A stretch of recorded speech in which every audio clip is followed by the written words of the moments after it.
Hello everyone and welcome back to another video. Today I'm here with the voice of objectivism, Dan Sanger. That's your name, right? Last name's pronounced Sagner, Sagner. and the voice of objectivism. Don't put that bad juju on me, Ricky Bobby. I mean, we finally got, as Charles II would say, we finally got an objectivist without a speech impediment. I guess, yeah. Some people call the Boston accent a speech impediment, but I've tried to divest myself of that as much as possible. Yeah, so has this like always been your voice coming out of the womb with this deep, With seductive this voice? sonorous tones. No, actually, when I was young, one of my favorite people was Mel Blanc's. That's his name, right? Mel Blanc. Mel Blanc. I don't know who that is. Mel Blanc. Right? I all of a sudden I went to talk about him and I completely blanked. Melvin Jerome Blanc. Blah blah blah blah. Heard from radio. Yes, he did the voices of all of like the Looney Tunes, right? Bugs Bunny and whatnot. Yeah. You Yeah. wascally wabbit and Yeah. kid a wabbit. And so I love that. And so I tried around with different voices. So I like doing voice acting. I do it just as an amateur. I don't get paid for it, but I've done it for a few Skyrim mods, a few YouTube videos here and there. A couple of my favorites would be like, if you play Skyrim, there is the Khajiit. May our road lead you to warm sands. And then there's like Elmo. I don't know if I can do Elmo right now. Hold on.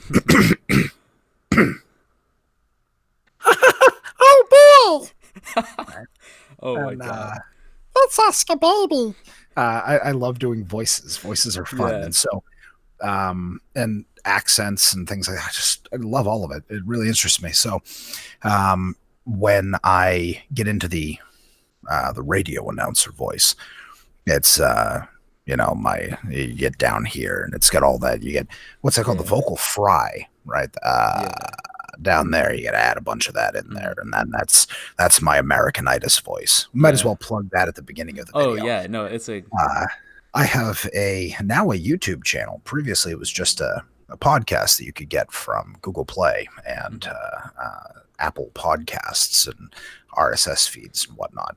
But it's called Americanitis. And I chose that term because it is the syndrome brought about by the hustle and bustle of American life. And when I heard that term, I said, this is it. That's what I'm naming my podcast, Americanitis, yeah. because I am said syndrome. And Yeah. it's really neat. And I said in my first episode that just as capitalism got its name from its greatest detractor, so I will repurpose the word Americanitis, and it will mean my podcast as opposed to a Yeah. disease brought about by America. Yeah, I love the end of your intro too at the videos. Like we're not politically correct, but we're Look, correct politically. I thought this up. It I was was like, okay, amazing. I I need a love it. byline, right? I need a byline. We may not be politically correct, but we are correct about politics. Yeah. And so I thought that in my head. I'm like, wow, man, that's really cool. Too bad it's completely unoriginal.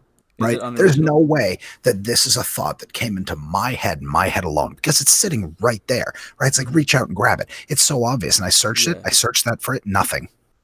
No one had ever said it before. I did a good amount of research too. Like I did due diligence. No one had ever said it before. So now it's my byline. I got to trademark that. That's awesome. Right? I love it. I love it. It's like couldn't believe when it. I heard that, it's like, oh, this is like just the confidence, the like, yes, we are correct politically on this. I And am it's correct like, about politics. I can fucking prove and it. it goes with that whole announcer voice too, just that deep voice and like, just I love it. It's Yeah, amazing. man. And all these AM radio, talk show hosts, they all have their little sign off or their tagline. So I knew I had to come in swinging. Yeah. By the way, I am drinking, this is a blatant promotion, Jones soda. This would be the green apple soda because I am 12 years old. So I enjoy a sugary beverage at, 2200? So it's quite late, but never too late for a sugar high. Yeah. Yeah, man. So I watched through a few of your videos recently. I just kind of crammed for the test here. Yeah. And recently you were talking about what was one of the things that struck me? I mean, you had your video with Rucka, where I think Rucka was coming at you a little hard, Yeah, but I it's all good. appreciate that, I like man. it. I Right? like it. He's defending himself and his values, and you said what you said, and you had your reasons for saying it, and you had a nice talk, right? Yeah, That's how it yeah, ended for up. sure. And if you two were any less than as mature as you are, then that could have quickly devolved into like, no, man, fuck you. You said, meh, meh, meh, meh.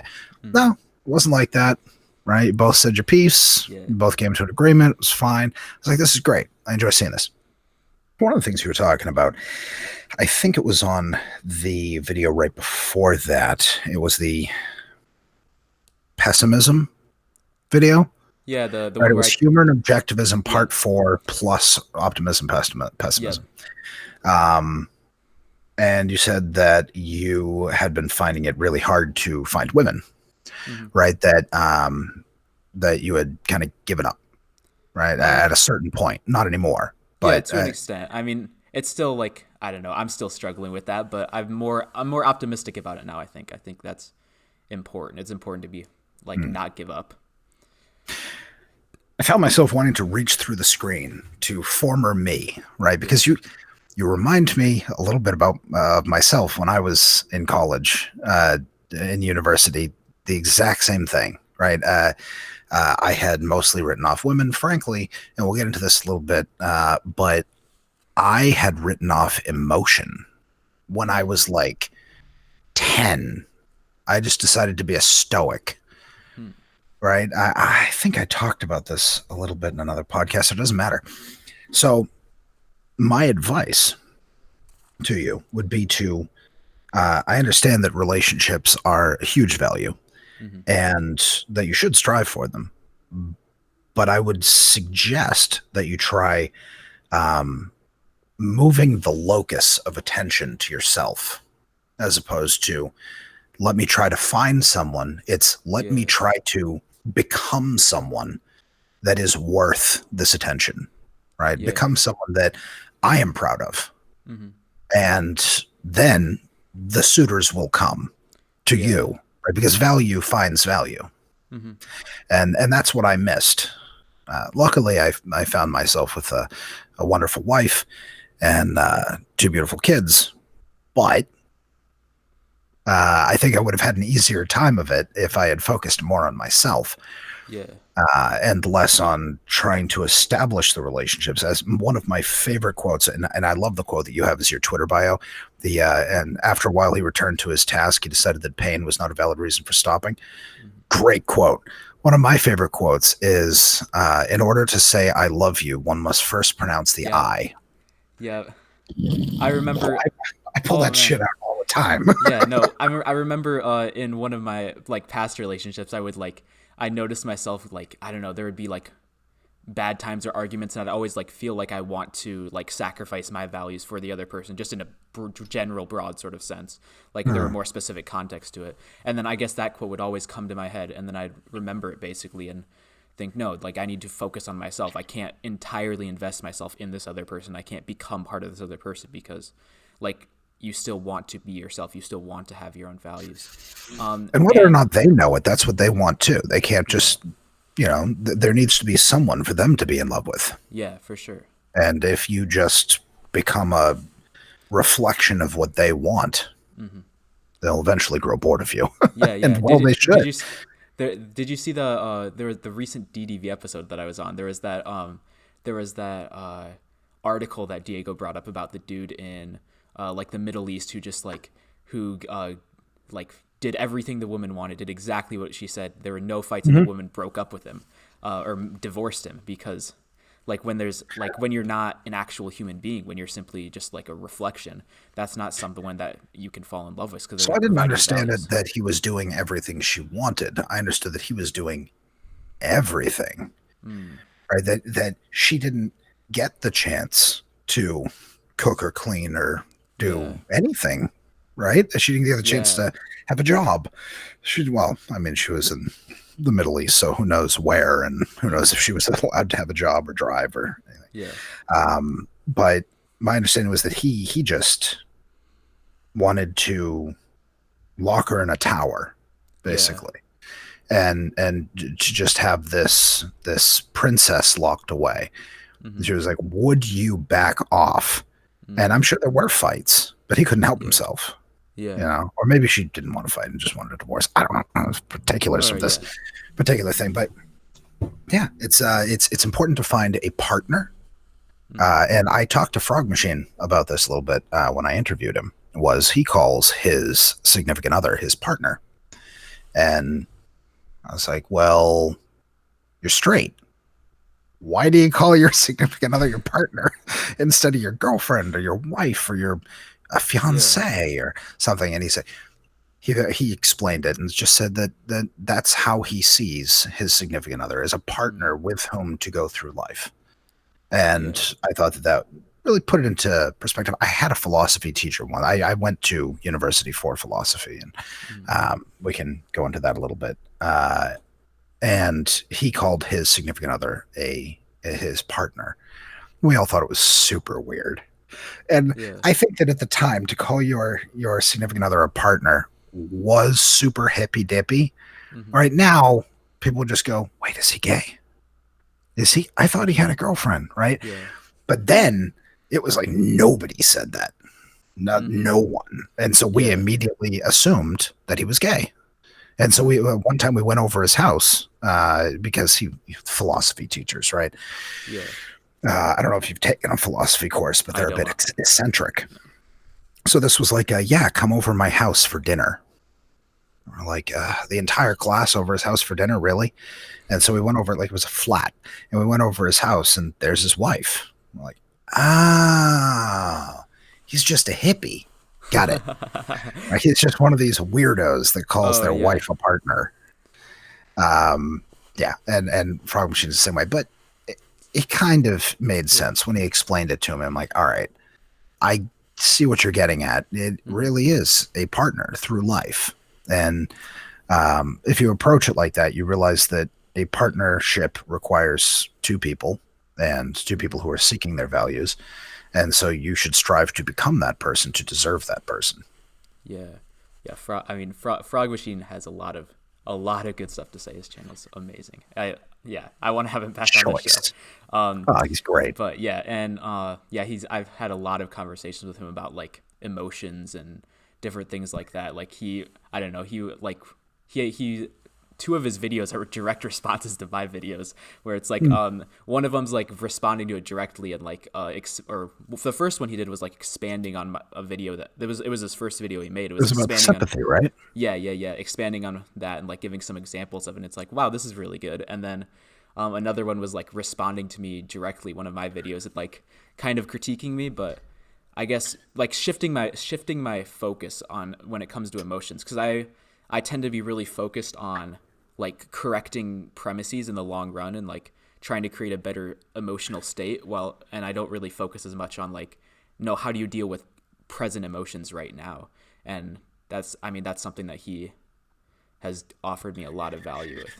So I spoke earlier about how when I was very young, I decided to entirely forego Mm, just like emotions, right? Like Spock level kind of a thing. And obviously, I'm a very animated person. So I gave that up eventually. And yeah. when I met my wife, actually, is when I was in university. And that's when I had made the decision to not do that crap anymore. I was about 18, 19, and it's actually the time I found Rand. Yeah. So I'm going to go into that if you don't mind. Yeah, So go ahead. I went to school for philosophy because when I was looking at the college brochure, one of the classes was titled Ways of Knowing. And I was like, oh, shit, dog. That sounds awesome. Like, what do you mean, ways of knowing? I know shit. Like, what do you mean?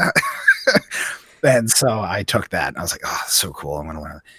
And then I dig into philosophy, and it's exactly right. If there are any like non-philosophers that are watching this right now, I'm speaking directly to you. Philosophy in the university is exactly what you think it is. It's exactly what you think it is. It's a bunch of people sitting around taking ideas and just playing them off of each other, right? In just floating abstractions, just throwing them one against another, then seeing what sticks. It's useless. It's absolutely pointless. And so I was a little frustrated. And I said, well, what do I know about myself? Well, I know that I'm an atheist, right? And that distinguished me in my family and amongst all of my friends. All of my friends were God-fearing folk. So I said, well, let's go to the library, as one does, and look up atheist philosophers, right? Let's do my own damn research, because it's clearly not coming to me through these teachers. So I did so, and I found a few people that were making good arguments for the non-existence of the supernatural. But I was like, this isn't enough, right? This is a negative. This is just telling me what isn't. Where's somebody who tells me what is? And so I kept digging, until finally, out of like some bookcase in the friggin' corner over by the bathroom, I found a copy of The Virtuous Selfishness. Somebody must have snuck it in there, because those liberal commie pinko bastards in the university are going to put it in there. So I picked out The Virtuous Selfishness. Yes. And here I have it on my incredibly messy desk, by the way. I really got to clean up around here. I haven't had the time. But I picked it up, and it was like nothing else. I read it like 3 times. It's incredible. And so I sent away for her other books and read through those. And I was like, this is it. This is it, man. This is crazy. Like all these other, atheist philosophers, they're all telling me what isn't. Yeah. And then here's this one person who's like, this is how you find out what is. This is how you achieve values. This is why morality is tied to reason, tied to reality. I'm like, oh, God damn. This is so good. And I threw The Virtuous Selfishness at my, then girlfriend, now wife. I was like, you read this shit right now. Like, get back to me when you're done. And so she poured through it and had her, disagreements with it, some of which last for till today. My wife is not an objectivist. But a good person regardless. Yeah.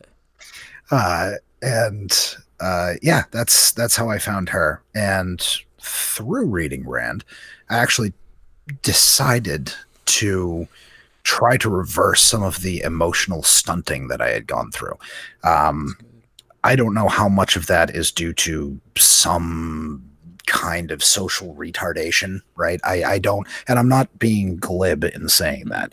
I mean, I couldn't deal with people until I took a job as a salesman for Bose Corporation, and they put me through the paces of, here's how you mirror somebody's movements, here's how you do eye contact, here's how you all of these different, and I learned it all by rote. Right, I learned how to deal with people by taking taking up the mantle of sales. And so I don't know how much of it was due to that, but I had basically completely cut myself off. And as a result, I could think very rationally, and I didn't feel much pain, but I also experienced no joy. And there didn't really seem like there was a point to anything, which of course there isn't, right? Without happiness to guide you, without joy to strive for as an end goal, what the hell is the point? Yeah. Right? I'm going to get a good job. Why? So I can get money. Why? So I can get stuff. Why? Right? At the end of the day, it doesn't matter if you have 9 gold Cadillacs. Depends if you're happy, right? If you got those 9 gold Cadillacs by killing 30 people, you're not going to be a happy person, right? And so my point being, I have spent the last 13 years. Let's see. I'm 31 now, so that's 12 years. Yeah, almost 13 since I found Rand. I've spent that time trying to reintegrate emotion into my life, and it's not easy after you've cut it off for that long. So it's a little weird.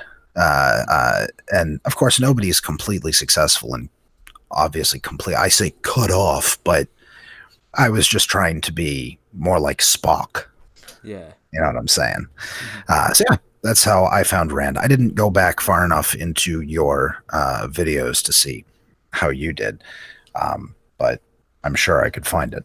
Yeah, I mean, I could talk about it a little bit too, but I think one thing I really related to there was just like that feeling of like clarity once you find Rand, and like this feeling of like, oh, she like actually answers these questions, and like that whole like chain of why, that sort of thing. Like that's something that, especially in like my teenage years and most of my life, I've had that like question in the back of my mind, like why would I don't want to do this? Why do I want to do that? And like the whole answer always seemed to be happiness. And I grew up with religion, so like I had some really warped views of what happiness was and what sort of happiness was possible to me in life, and it led me to this really weird, like I was very philosophical as a religious person, and I had these really backwards pessimistic sort of views about life, because I thought that happiness couldn't be achieved in life, so all that we need to do is or you could achieve it, but it has to be from other people, from others, and ultimately like the whole purpose of God is to be this great like capital O sort of other that ultimately fulfills you. And I guess like just the whole idea of like the biggest thing that Rand challenged in me was that conception of that you can't, that whole idea that I had that I can't achieve happiness. That's what Rand basically did by creating her heroic beings and her What it novels. reminds me of is the great integration that the moral is the practical, Mm. right? Because that's why religion leaves you feeling that way. Because you're like, well, if I'm supposed to be a moral person, then I can't be happy. And if to be happy, I have to be immoral. Yeah. And I have to go and sit in the confession box and say, I'm sorry, Daddy, I've been a bad girl. And you have to atone for your sins. And your sins are what? Looking out for number one. Mm-hmm. Your sins are trying to be happy and achieve my values. Jeez, how Yeah. destructive is that to a Oh person's yeah. psyche? So it's amazing that any of us actually make it out of organized religion. And so here, I'm going to get up for just 1 second, and I see you're coming to a point, so you keep talking. Yeah. No. Shoot. Now I forgot what I was gonna say.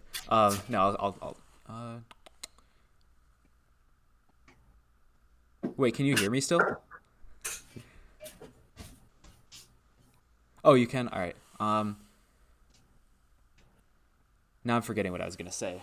Oh man.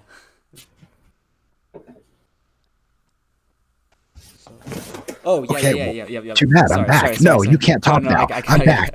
it. Right when you sat down, I remembered it. I just noticed like recently, as time goes on, the more I like accept like selfishness as a virtue, basically, the more obvious it becomes that that is a virtuous thing. That selfishness is a virtue. That like I can't even conceive the whole idea, all these ideas that I used to have about like, the moral duty of your life is to like help other people and serve other people. It's weird. Like I can't even, like when I think about that, I'm like, oh, why would I want to do that? Why would I want to help other people? Oh, to make myself happy. I mean, that's okay. Wait, shoot, this is completely egoistic again.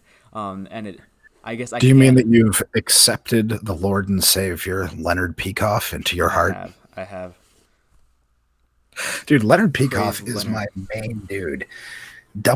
WWLPD. What would Leonard Peikoff do?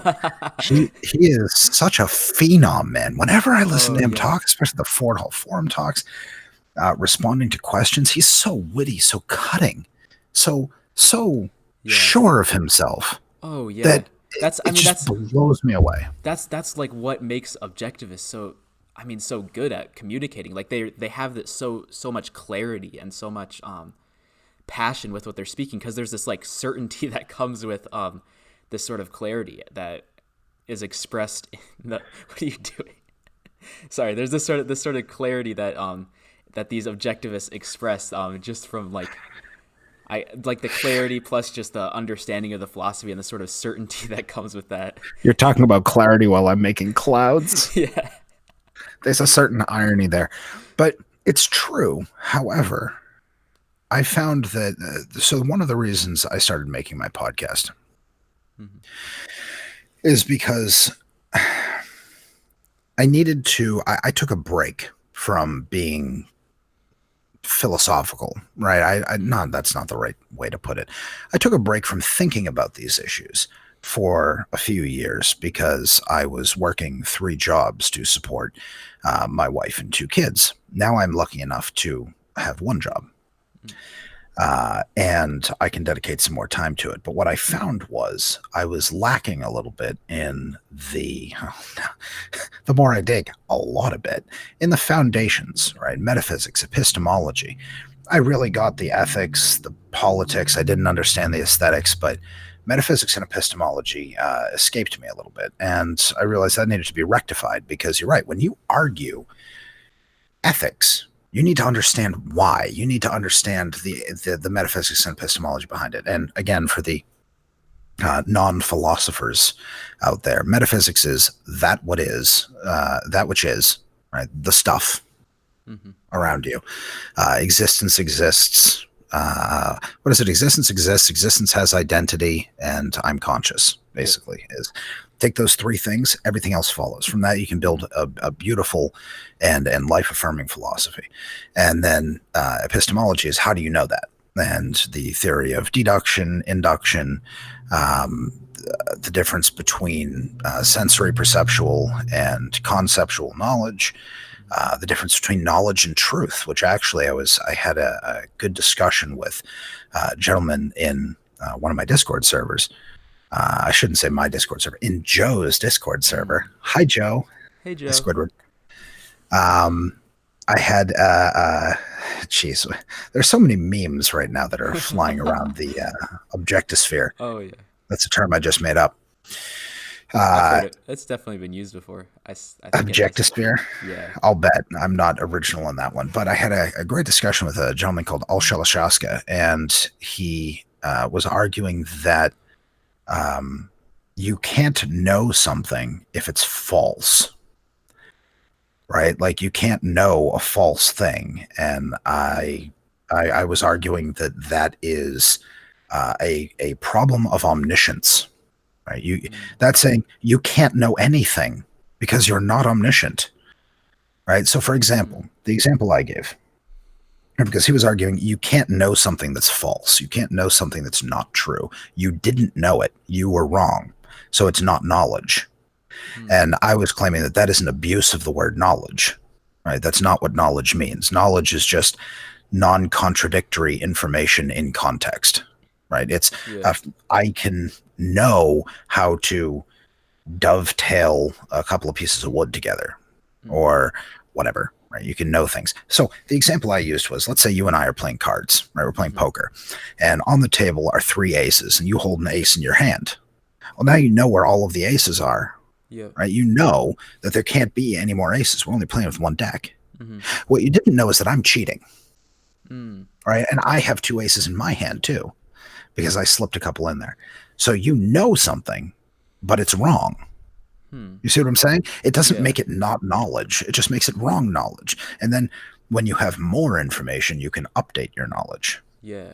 That's actually a good point, because I mean that's something I actually made a video kind of about this sort of thing. Like, knowledge does not require omniscience. Like, if you know something, then you don't need to know it entirely in every context from every perspective. That's like the purpose of science. That's the purpose of trying to obtain more knowledge. But when you know something, you know something. You know that specific thing that you know, and that can't be contradicted.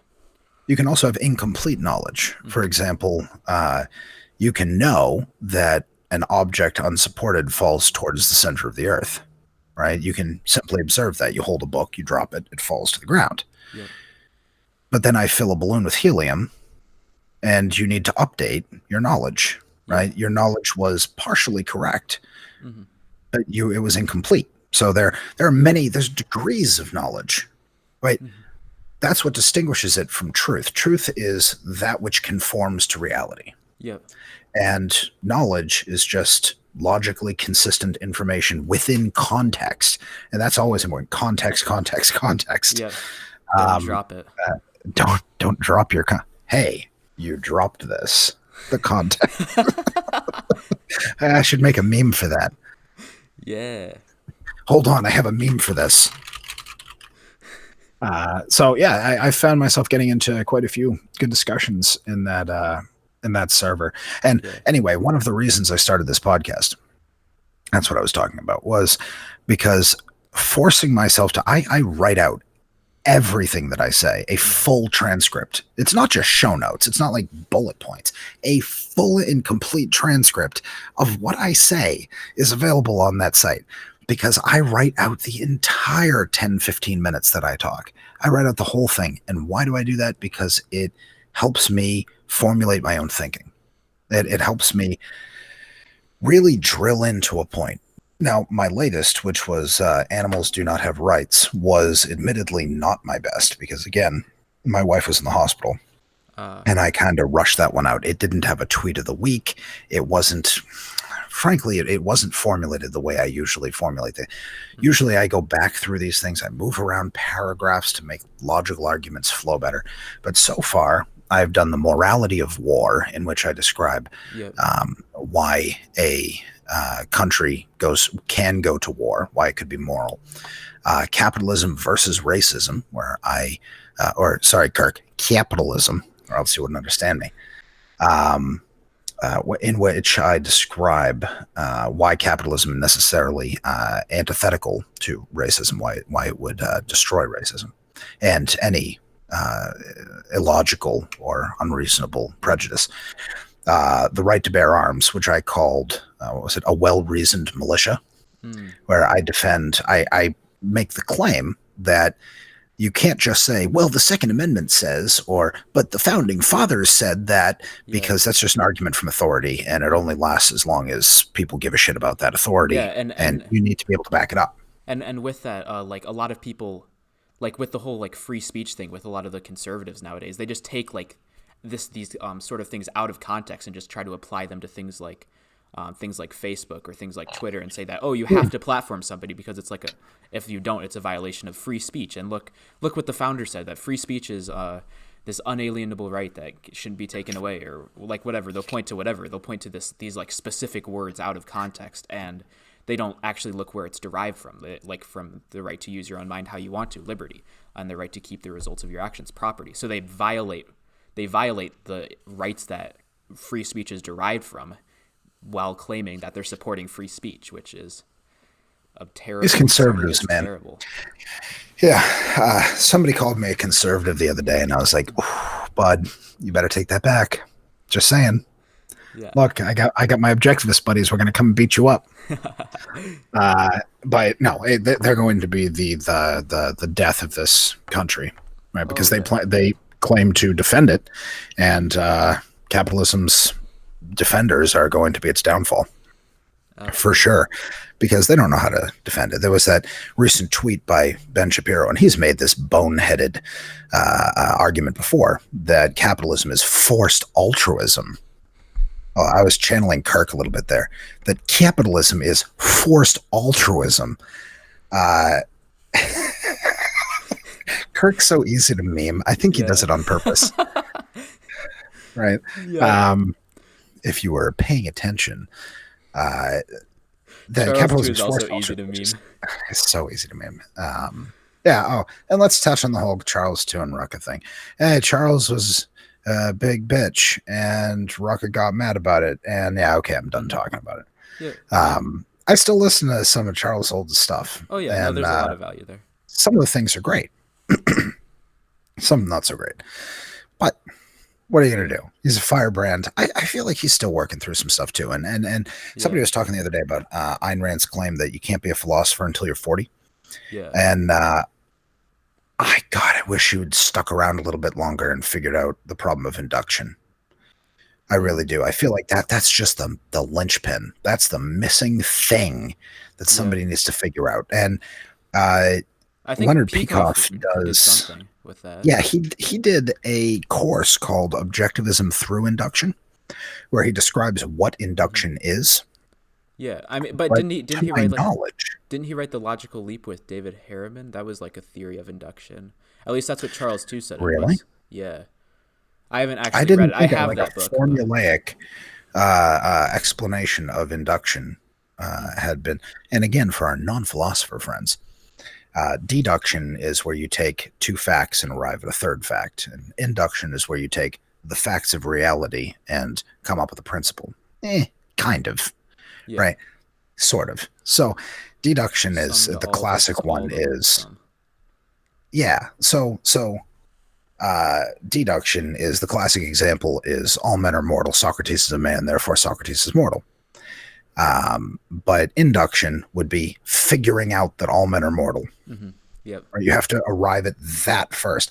So in a way, induction is the far more important thing to figure out. And I wish that we had it in Rand's own words. Yeah, for sure, for But sure. if you can link me maybe after this to what Leonard Peikoff had written, Yeah, I I mean, just started go ahead. an introduction to objectivist epistemology. So Oh yeah, the only one I I haven't just read yet. started that as well. Yeah. Because I've finished the fiction, started, or I guess finished Virtue of Selfishness, finished OPAR very recently, and I just started ITOE. I've kind of been like posting book updates over time on my Yeah. channel, which is I don't know. OPAR is nice. That is OPAR a is so good. that's the writing style that I want to try and emulate. That is, it's so clear. It's Yeah, so and as speaking as somebody who's read Kant's Critique of Pure Reason and wanted to like gouge out my eyeballs, goodness, the parenthetical eruptions and just the absolute nasty, you can tell he just wanted to abuse you. yeah. Oh Like, yeah. go ahead, read it, idiot.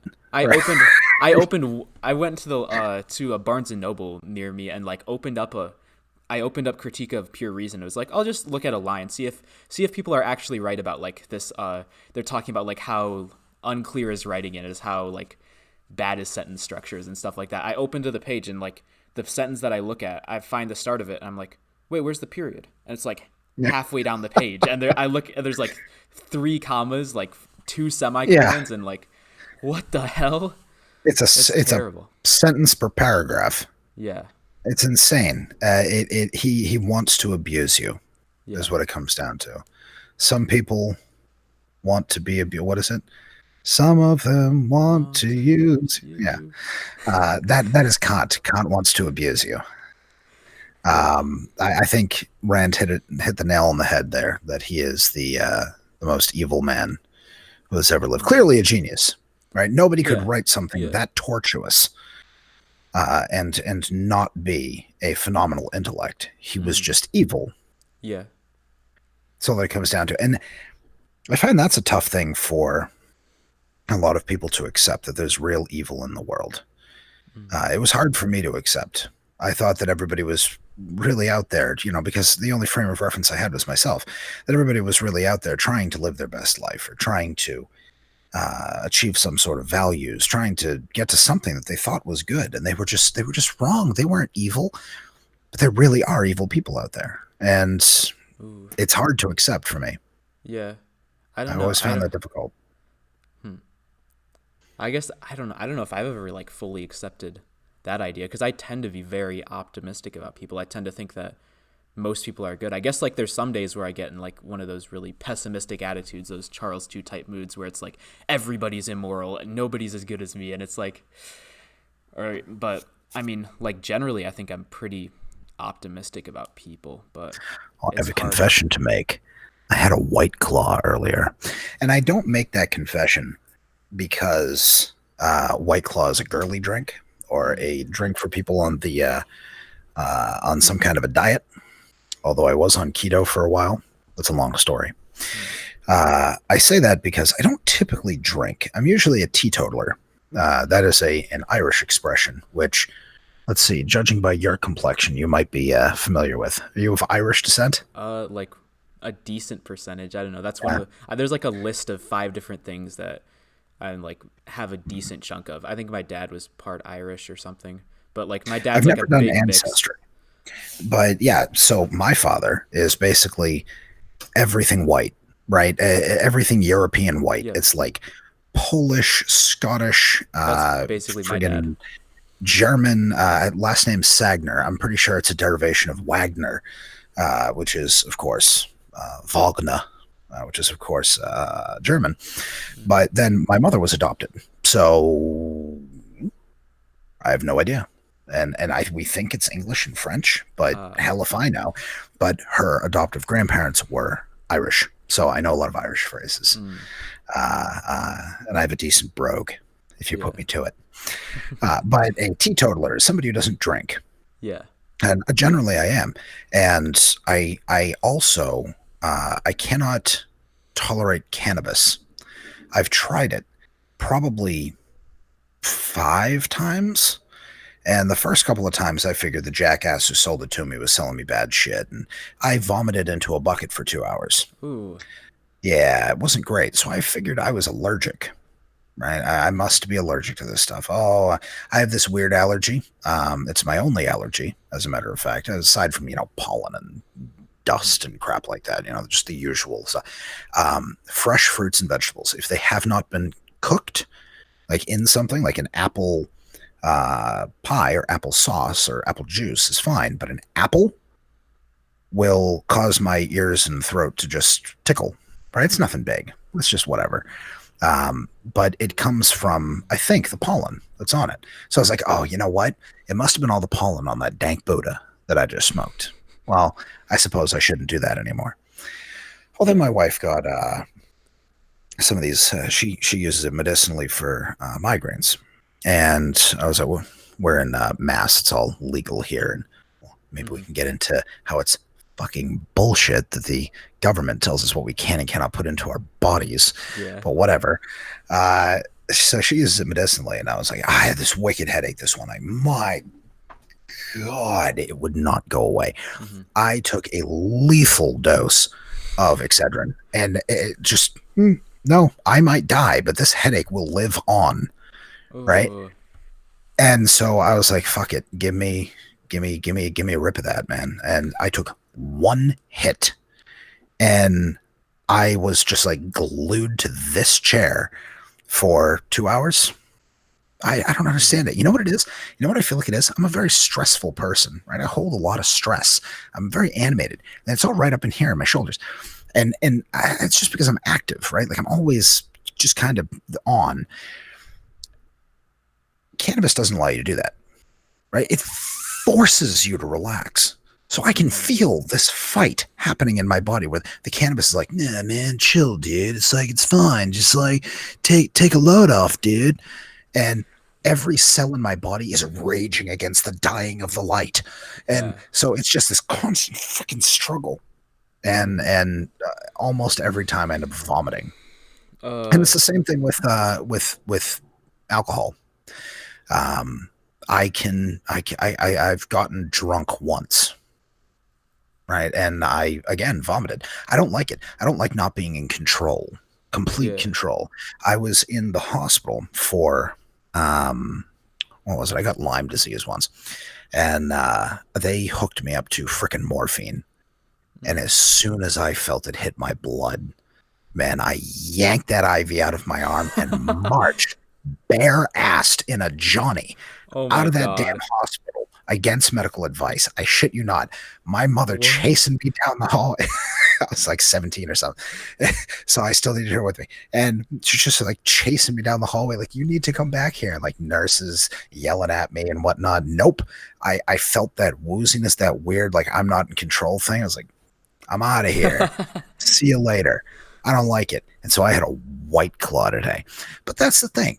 The reason I like being in control is because it brings me pleasure to use my rational faculties at Yeah. all times, to be in control, to be a rational thinking person. It is my logos, right? It is what I am meant to be. And I love it. I love thinking all the time. I love talking to people about ideas, and I can't do that if I'm like half in the bag, or if I, am on some sort of an acid trip, or if I'm doing cannabis or Yeah. something. I can't. So I don't enjoy any of those things. I know you said on one of your recent podcasts, you're like, uh, technically I'm under 21, so I have to tell you that Yeah. I've never Yeah. imbibed any alcohol. Hmm. Yeah. So I mean, Yeah. I don't know. I've always been iffy if I should talk about stuff like that. But hey, I've never drank it. By the way, I've never drank it. So I don't know if I should actually talk about stuff like that. But uh, oh my God, you like blew smoke at the screen and then just came right up at it. Right. That was a dope ass effect. Hold up.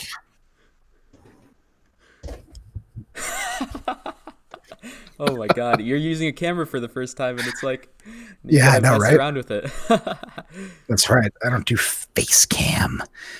Maybe I should now for these. No, because it's really boring. You just want to watch me sit here and like read through one of my no guns equals no violence. The branches of blah blah blah. No, that's not fun. To just watch me read a thing. Yeah, just do I something like, noticed that with Diego when he was doing his solo streams. yeah. One time he scripted it, and it was just him doing this, Mm. right? Like reading, and then and his reading voice is completely different from just his, as all of us are, right? All of our Yeah, reading yeah, voices yeah, are different from our extemporaneous speaking voices. And I never do this, by the way, just extemporaneously, just talk yeah. about this kind of stuff because, frankly, for a while I wasn't confident enough. That's Uh, part of what this that this that was that podcast. was that was my biggest problem. That was the whole reason I started this channel, was because that was like the main reason I started my channel, was because I'm terrible at extemporaneous speaking. I remember like a bunch of times there were a lot of times where I had to speak in front of people, or I had to speak in front of even just a somewhat small group, where I had to speak in front of them, and I just talk and I just lose my train of thought all of a sudden, and I'd like, oh fuck, where the fuck is my train of thought? Where am I going with all this? I don't know. And then I just like stopped talking and I couldn't catch it again. And I mean, that actually happened to me earlier when you got up. Like, it was that same sort of thing, which I haven't Yeah, felt for a long time. And the more you think about it, the more like stressed out you get about it, and the more it's like, oh fuck, I need to figure out what I'm trying to say soon, soon, soon. And then you just are screwed because you're trying to talk in front of a bunch of people, and you just can't talk anymore. So I wanted to overcome that. I wanted to get better at speaking extemporaneously and actually making sense. And like dude, just I these just took past off couple my months. beanie and I Yeah. realized my forehead is huge. Oh man. I need to put my beanie back on, but it's getting warm in here. I don't know. I'll figure Yeah. something out. Hey man, That's we why gotta you don't see. speak extemporaneously, because idiots like me will interrupt your nice train of thought with his giant forehead. Look at that. Oh man. It's huge. Hey, the full face reveal today. The full face reveal. That's right. Oh man. Yeah, I was actually, my beard is usually a little longer, but I was trimming up a little bit here and I got a little close with the buzzer and I was like, oh no. And so I had to buzz in close to kind of make it Yeah. all the same. My Nice. my avatar everywhere is me with a full beard Yeah. and like black and white. Mm-hmm. And I did have that at one point. At one point I had a completely shaved head and a full beard, and Yeah. people came up to me and started speaking Spanish. So Oh I man. stopped doing that. I straight up looked like I was Latino. Yeah. I really did, with a completely shaved head. And I think at the time I just had a goatee at one point. Goatee and shaved head. And people would come up to me like, "Hey, hombre, ¿cómo estás?" And I'm like, no Nintendo. Oh man. Like, I don't. Shit, Yeah. man. Un poquito. I don't speak much Spanish, my Oh dude. man. Although, you know what's super cool is Google Translate. Now, there's an Yeah. example of capitalism at its best. Yeah. Uh, I Capitalism. capitalism. I had to go into Boston the other day, and I took the red line in, and there was a dude standing at the map for the red line. He couldn't figure out where he was. Couldn't figure out how to get from A to B. And so I popped open Google Translate on my phone, and it would just I could speak to him in English, and it would speak Spanish. And he speaks Spanish to me, and it translates to English. And I was able to help him Nice. find, like, oh yeah, my dude, your daughter's at like this stop. It was really cool. Yeah. Just super neat. All this technology that we have stored in our pockets now. Although I got an update the other night, and it randomly sent like a couple of pictures that I had meant to send my aunt like Oh no. 6 months ago. I Yeah. sent them to her 6 months ago, but she must never have received them. And then all of a sudden, it sent it to her. Like when I got an update, I'm like, get your shit together, man. Are you serious? And she What sent me the? like question mark. Like, why are you sent? It was funny because she doesn't like having her picture taken. Yeah. And we were all in the pool. And so I was like, oh, I'm going to take pictures of you. And there are a bunch of pictures of her like Oh my this god. and whatnot. So of course I just send them to her and then delete it off my phone because I'm going to respect her Yeah. privacy, but I'm going to razz her too. Uh, And so she's like, why did you send me these? Because I'm a fucking creeper. That's why. Oh my god. I don't know what to tell you. No, it's because my phone had a conniption. Um, yeah, crazy. You remember the days, my dude? You actually don't. Wait, you're how What? old? I am 19. Yeah, What yeah. what what days? I don't know if you remember the days when if you wanted to tell somebody something, you had to wait until you got home, Hmm. right? Nope. I mean That I was a thing. That was a thing. But now, oh, I'm at work, and every 20 seconds I can be interrupted by my wife sending me a picture of my kids.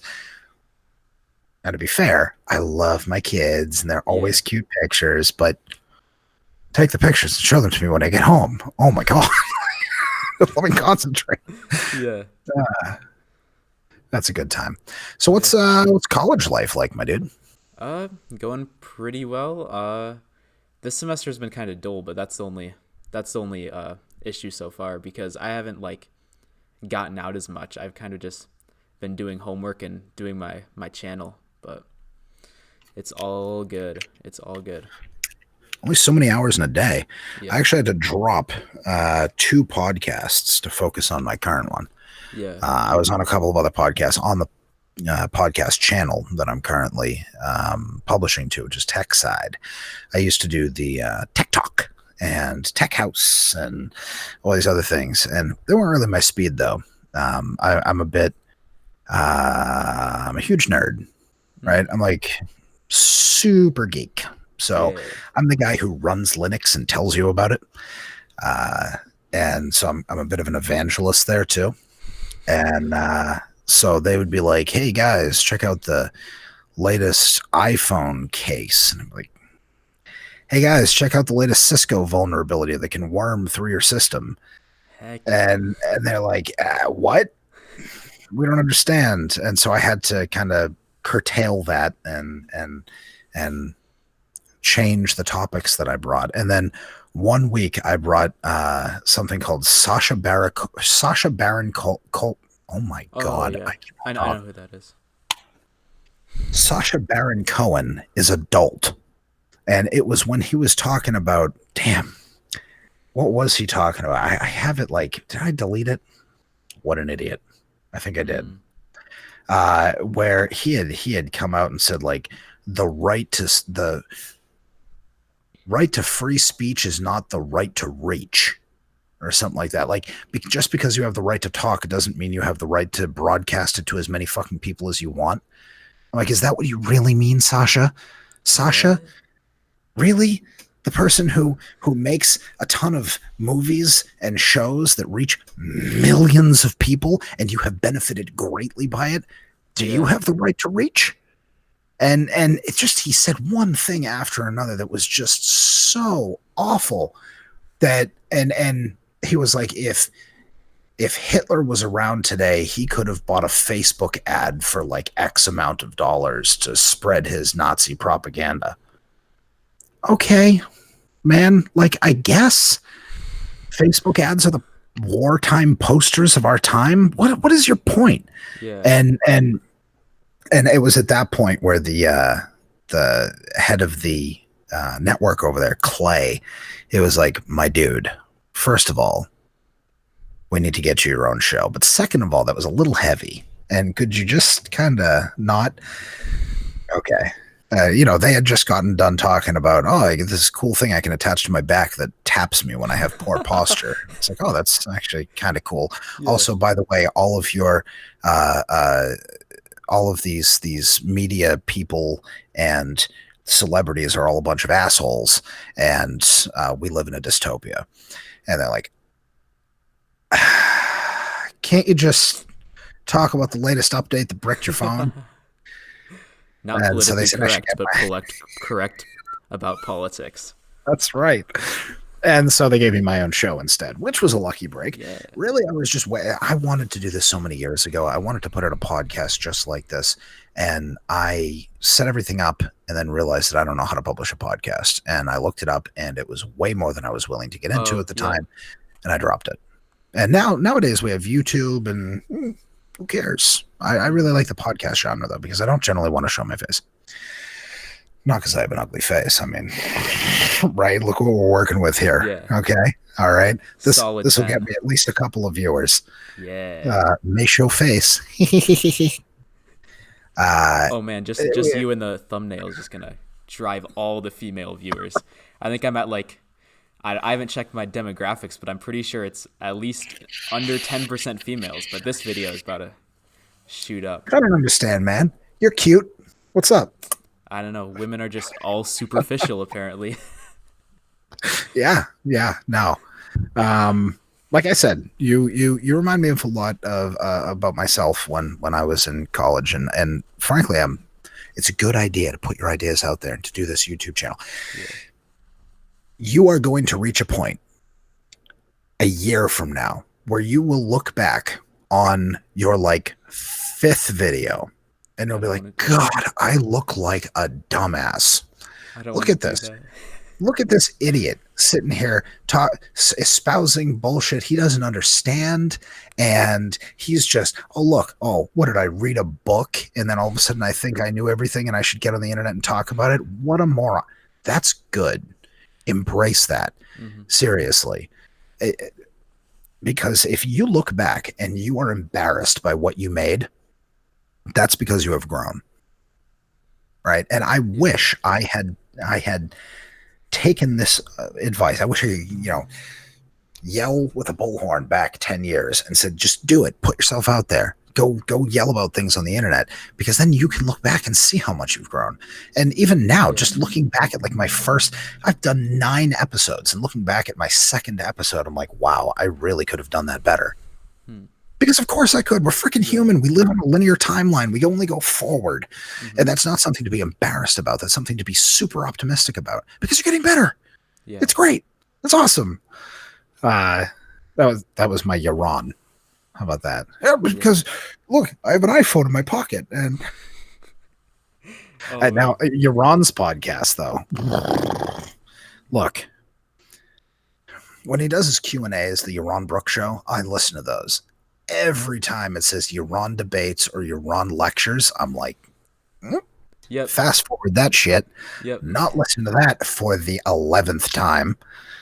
Like when you've heard one of Yaron's speeches, you've heard all of Yaron's speeches. That's very true. I remember I would listen. I haven't listened to the podcast. I haven't listened to any podcast in a while. My podcast app is probably going to be full of stuff, but I would just always go through and like lecture, erase, debate, erase, lecture, erase, lecture, and like then it'd be like it'd start off with like 20 videos, and like, oh, now I'm down to like 7 ones to watch. So this is nice.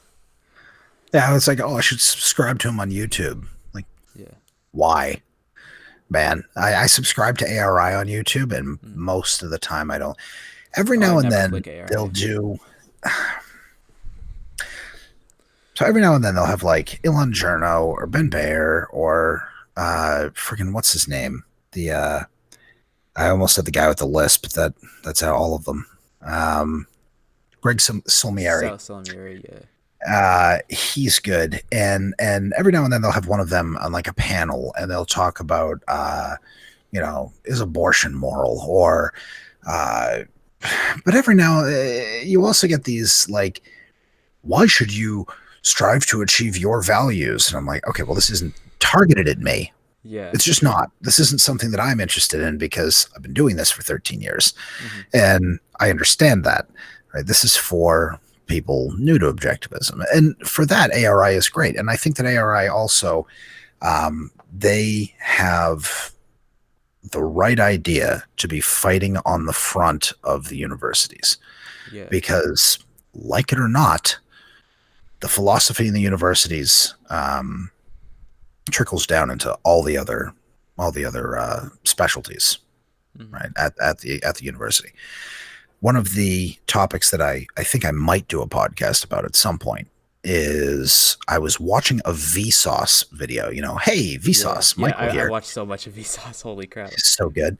Although now he's like reclusive, and now he's on YouTube Red or something. Oh, is he? I don't know. So that's that. I'm subscribed to the Vsauce channel, but I never see them anymore because he went to YouTube Red, and you have to pay for all of his stuff, which I'm not going to. YouTube Red is not worth it to me just to watch his stuff, and I don't know. But he did one with a gentleman who was studying primates, and it was the one where they would bring in these primates, these monkeys, and present them with a screen. And it would be some black boxes, and they'd hit the black boxes. And if they hit all the black boxes in the time limit, they get a piece of apple. And they were free to come and go as they wish, right? They weren't like locking these monkeys in. They were free to go and fuck off, right? They could just like go away forever. But here was this thing in the middle of the forest, and the younger monkeys would come in, and they'd hit the things, and they'd get a piece of apple. Well, then they changed the game.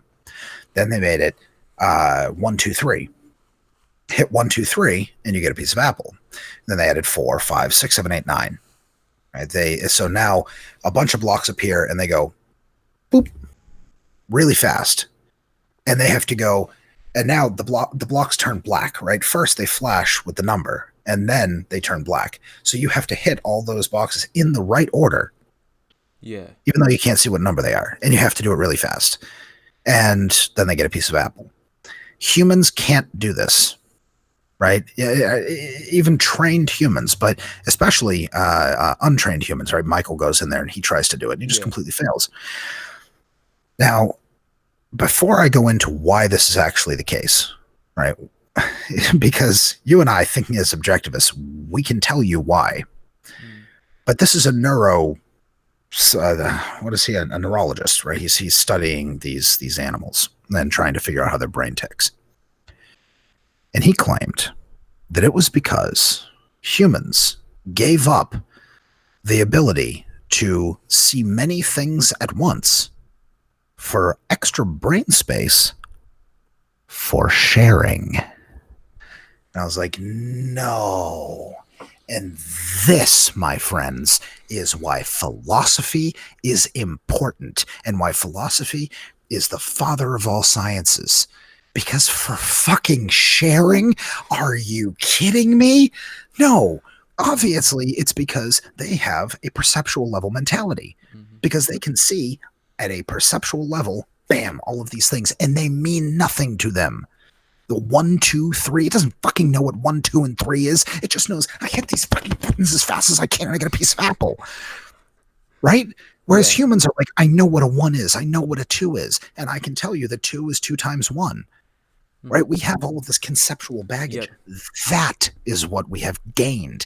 We have lost the ability to perceptually perceive, like these flashes, these instantaneous things. We've given up this stupid party trick for such an amazing unit economy that these monkeys will never get to. And the guy's talking like these monkeys are fucking superior to us because they can press some goddamn buttons on a screen. And I'm like, this is insane. I can't believe I'm watching this. Like, I need to do a podcast about this, but I don't know how much more I can pull out of it than what I just said. Yeah. Right. And so it would be the shortest podcast ever. Like, scientists are retarded unless they have the right philosophy. They are in like the literal meaning of the word. They are retarded. They are not allowed to advance enough. They are stunted in their growth. Because they have the wrong philosophy, because they think what makes us human is fucking sharing. They think that is important. They think that's what language is for. That's what he said. We gave it up for language because language allows us to share. Oh, I did seething in my seat until I burn through the seat of it, like right down to the friggin' earth. And just like, no, man needs language on a desert island. Yep. And I got really animated about it. Yeah, obviously. Yeah. No, I did a video about this, just like how the use of language shows like so clearly that humans are conceptual beings while animals are simply perceptual. I feel like that is just a very clear example, but I guess these people kind of just view things always in terms of like the collective, always in terms of the group, always in terms of like, humans are the social animal, not the rational animal. And the purpose of language is to talk to other people and not to like form concepts and understand reality. Yep. It's not unit economy. No. It's not the ability to to form in my mind ideas and then make them real in reality, right? I can't Yeah. imagine a chair and then make a chair. I can't understand certain concepts and then copy them or improve upon them or come up with brand new terms for things that don't even exist. No, it's just for sharing. It's just for sharing, Garrett. Yeah, that's it. That's how we got from the wheel to here, is just sharing. Yeah, because it's a zero sum game, and Sharing it's is a caring. size pie. Yeah, sharing is caring. God damn it! My kid has a toy. Yeah. Oh, God. He's my little one is 2 years old.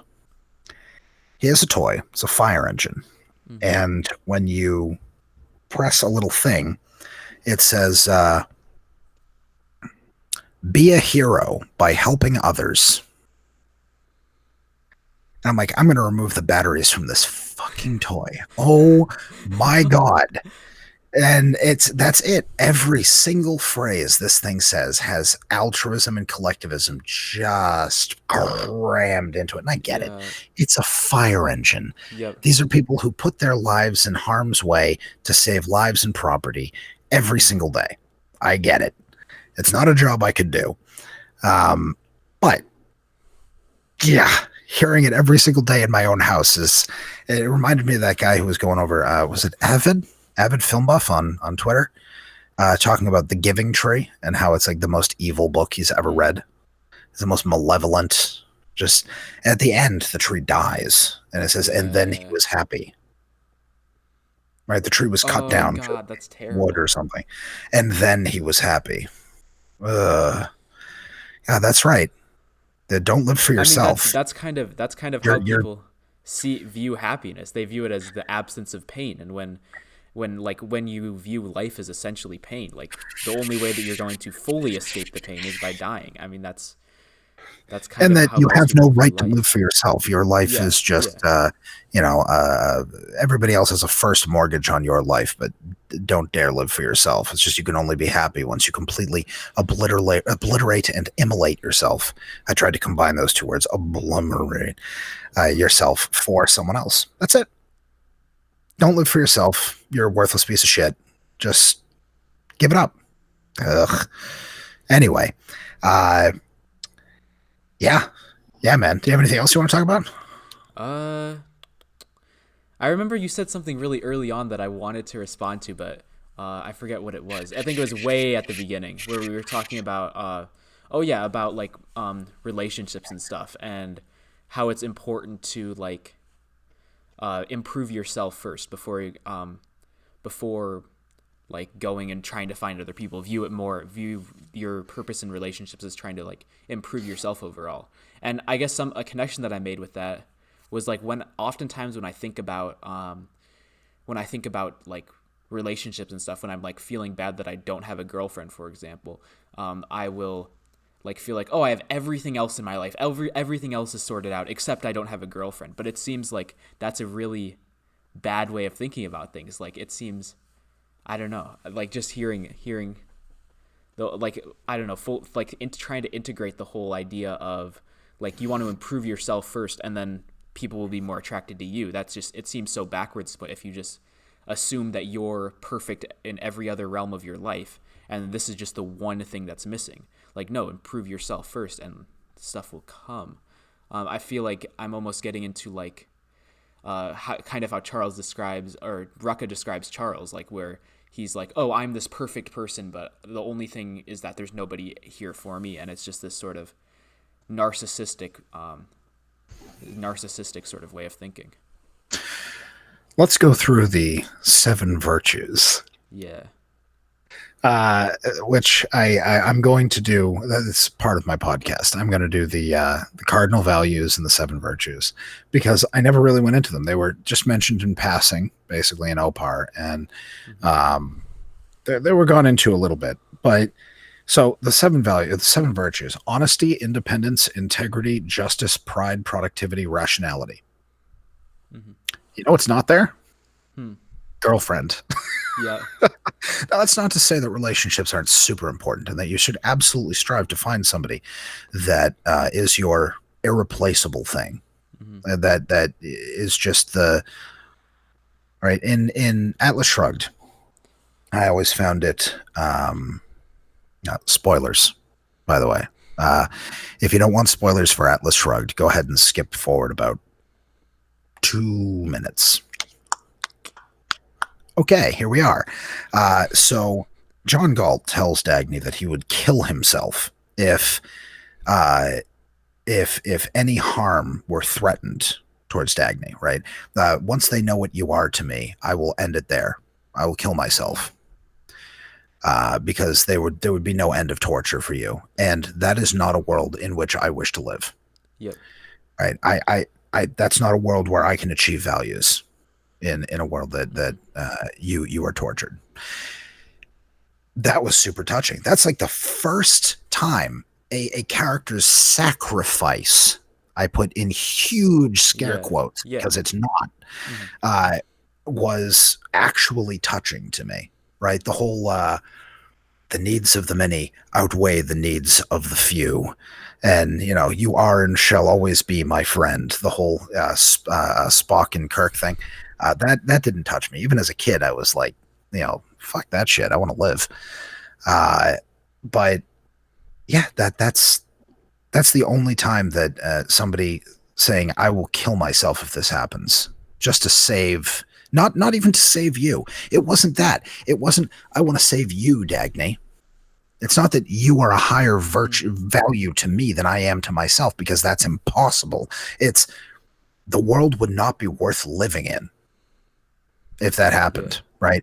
And, so having a girlfriend isn't a value unless you fully, I'm not sure I'm making the point properly here, but unless you not only fully know what you want, but you have to be very certain of yourself, because love is seeing a reflection of your values in another person. So knowing what you are about, and you seem like a kid who's got it together. I don't mean to call you a kid. I'm sorry. I'm only 30, so I'm kind of a kid myself. Although if I sleep wrong, it's like I fell out of a second-story window. So not looking forward to those days. To that, kiddo. Not looking forward to that. But no, I was in university, and I also didn't like being called a kid. So it's you have to know. I don't care ever how it about. I usually don't care at all what people call me, which is weird. It's very okay. I feel asshole. Like it's fairly unique. No, but that's like I don't know. My whole the whole Groiper thing was an interesting test of my. Was an interesting test of my first-handedness, because I'm going to be honest with you. I watched 5 minutes of that, and I was like, I'm done. I can't watch this anymore. These people are insufferable. Oh yeah, no, it's terrible. But that was my life for 3 weeks, just constantly being bombarded by comments like that, and it was really a test to see if I actually learned anything from the Fountainhead, learned anything from reading that book and overcoming second-handedness. And it's it seems like I did. And I went into this debate with this Patrick Casey guy, and he's just throwing out the R word or he said retarded to describe these immigrants, and he labeled my points autistic at one point, and I'm just sitting there just smiling oh yeah, whatever. I mean, I'll just respond to his points. I don't know. I don't notice ad hominems anymore, which is the Groipers are that class of people for which the middle finger emote was invented, right? Just you're retarded, autistic. Yep. Fuck off. Go away. Cringe. Cringe. Cringe. Fuck yourself. Oh, if you look through my comments, it's just cringe. Yeah, over and over. It's so funny. Actually. People. Owen Benjamin used to have problems with Nick Fuentes and have a beef with him, and he would always make fun of him and saying cringe, and I was like, I don't even notice him saying cringe that much, but now I understand why Owen Benjamin hated. Not that I like Owen Benjamin, but I used to watch his content for comedic purposes, which is really all that it's good for. But should I know who these people are? I know Nick Fuckface only because Kirk calls him that. Yeah. Owen Benjamin was this former Hollywood comedian who basically moved out to the woods with his family to talk about the Jews. And he basically started a bunch of beefs with a bunch of other alt-right type people, and one of them was Nick Fuentes, and everyone just called him cringe. Yeah. The Jews. The Jews. Jew is a fun word. I forget who said this. Was it Gilbert Gottfried? Right. This is Jews with jokes. This is not Christians with amusing anecdotes. Was it him? I forget. It was like a Jew is a funny word because you can just say like, yes, he's a Jew, or you can put a little English on it, like he's a Jew. And then it becomes like a slur. It's the only slur where it's just the English that you put on the spin of the word, right? And oh my god, the Groypers though. Oh my god, who came up with that name? No it idea. sounds like it just sounds like sexual assault. Look up Groyper, and you will see what they're based on. It's like this Pepe the Frog thing, this like fat Pepe the Frog, and he's like sitting there like that. It's like, yeah, it's and they call my videos cringe. Oh my god, who would do that on purpose? Yeah, and then it's all of their Twitter what is the profile pictures. And I remember one time this was before all my like interactions with them. I like would just get in like little Twitter arguments because I'd post something under Nick Fuentes' like Twitter account, and basically like all these gripers would just swarm on me, and I'd get in this argument like 10 against 1 with these people, and then I'd look at my Twitter notifications. It's just a bunch of pictures of these frogs just going down the screen. You know what pissed me off? All right, where's my phone? I left my phone over on the end table. God damn it. What an idiot. Let's see if I can I'm not going to bring it up. Anyway, on Twitter earlier, I responded to, I retweeted Richard Dawkins, who was like, everybody can argue against eugenics from a moral, philosophical point of view, like it's a bad thing, but you can't argue that it wouldn't work in practice. Of course it would. It works on cows and sheep and roses and shit like that. And I just responded like, no. The moral is the practical, the immoral is the impractical. And what eugenics does is it denies the two things that make humans unique: rationality and free will. Mm-hmm. And so it reduces man to a bundle of chemicals. That's what you're doing. And that got like 2 likes. And then I'm on some political post about Michael Bloomberg, where he said, I can teach anybody how to farm. You dig a hole, put in the seeds, cover it with soil, water it, up comes the corn. Right? And somebody says, you have never farmed, nor can you teach anyone to farm. I reply to this person saying, those who can do, those who can't teach, those who can't do either go into politics, apparently. Oh my God, my phone hasn't stopped buzzing. It's got like 1 billion likes. It's got 1,000 reshares. It's, like I said something, inspirational. Shout this out on the internet, man. I was probably on the toilet when I tweeted this shit. All right, this required 0 mental effort. Oh, yeah. And all of a sudden it just blows up. Oh, big deal. Makes me mad. Like, Twitter is such a cesspool of contagion and risk. Oh, I mean, when you like comment something like decent that's attacking like somebody who's popular to attack, then everybody loves it. But then if you actually post something good and like that's somewhat controversial, like nobody cares. Yeah, nobody pays attention. Joe was talking about this too. Joe, the server guy. Yeah. Nobody knows who Joe is on YouTube, really. I feel like nobody who like explicitly watches YouTube knows who Joe would be. Really? Unless they're in the Discord. Because like Joe's just. You should link Joe's YouTube in the Does he have a YouTube? I thought you said Joe's on YouTube. No. Like I feel like if for someone on like YouTube knows Joe. Oh yeah, because I didn't know anything about Joe until I joined the Discord and like started getting somewhat involved, because I was just like this person roaming around on YouTube. But I mean, like he's like this big objectivist name that nobody knows about except for the Discord people. Right. And I'm like the oldest person in that Discord, which is kind of weird. That's not true. But in general, I'm the oldest person in the voice chat. Which is kind of weird. It means I'm going to die soon. I'm going to die sooner than these people, statistically. You got 70 good years left, depending when medicine gets nationalized. Bro, yeah, exactly. I am 30. I have maybe 30 years ahead of me before I just put a plastic bag like this and just take 30 Xanax and just Oh no. no, nobody's wiping my ass, man. As soon as as soon as that becomes a reality, like, Yeah. oh, somebody has to care for Hey me man, and I lift my value my leg life. to as soon as I can't be productive, I'm gonna die at my desk. Is what it's Hmm. gonna come down to, really. Yeah. My wife hates when I say that, but that's the case. If I can't be productive, I don't know what I'm gonna do. This not really a whole hell of a lot of a point at that point. Oh yeah. Maybe I'll just keep doing this, keep talking into a microphone until nobody wants to listen to me Yeah. anymore, I which mean those is I mean I think a lot of people now.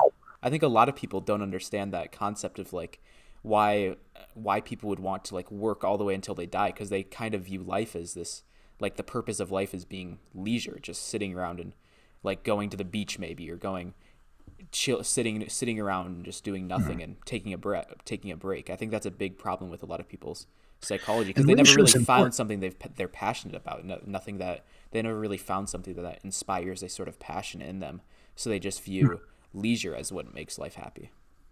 And leisure is important, right? Yeah, yeah, but it has to be in the Went on, context of working or doing I something went on productive. a vacation recently, and it was just I have two kids, so we can't really do much. But we just went to a hotel, did like a paint class, and drank a bit. Like I said, I don't drink much, but I make exceptions. And I read. I got this neat little graphic novel. I'm a huge fan, even though they're giant liberal soy boy cucks. Uh, the Adventure Zone. Yeah, buddy. Now that's some good Yeah. stuff right there. It's pretty good artwork, and it follows. If you're familiar with the Adventure Zone, do you play Dungeons and Dragons? Are you into that at all? I do not at the moment. Though No. Diego invited me to something with that, so I'm Yeah, thinking I of saw going. that in the That's great. Discord. Unfortunately, his is like Sunday 7 to 9, and Yeah. I have a Dungeons and Dragons group Sunday 8 to 12. Oh So man. I won't be able to join that one, Diego. Sorry. I'd love to, but I actually play a level 7 sorcerer. I found out last night that I was supposed to be level 7 for the last few playthroughs. They're like, oh, yeah, I can't wait for level 8. I'm like, I'm still level 6. What the shit? Ah, oh, I missed a level up.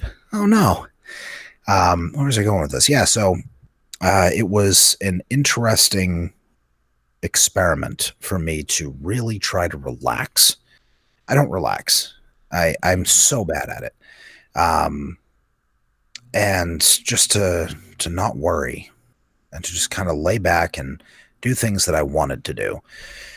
Just read a book or spend time with the wife, go out and do a painting class and just things that are out of my element and just are fun.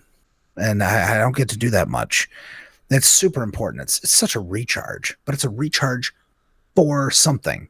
Yep. It's a Yep. recharge to go be productive again. Hmm.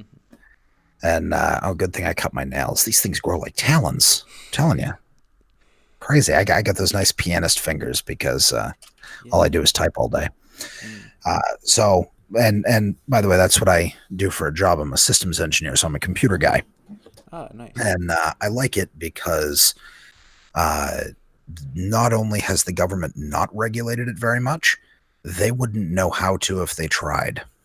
That's And true. The whole. it's Do you see the whole like Zuckerberg interviews in Congress? That's oh my god, terrible.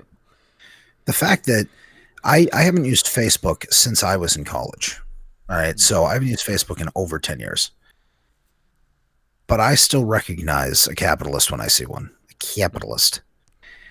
And that man has created more value than the entirety of Congress.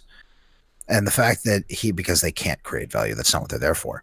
Yeah. Um, but the fact that he is dragged in front of these absolute monstrosities of people and forced to answer questions is a tragic miscarriage of justice, in a metaphysical sense, justice.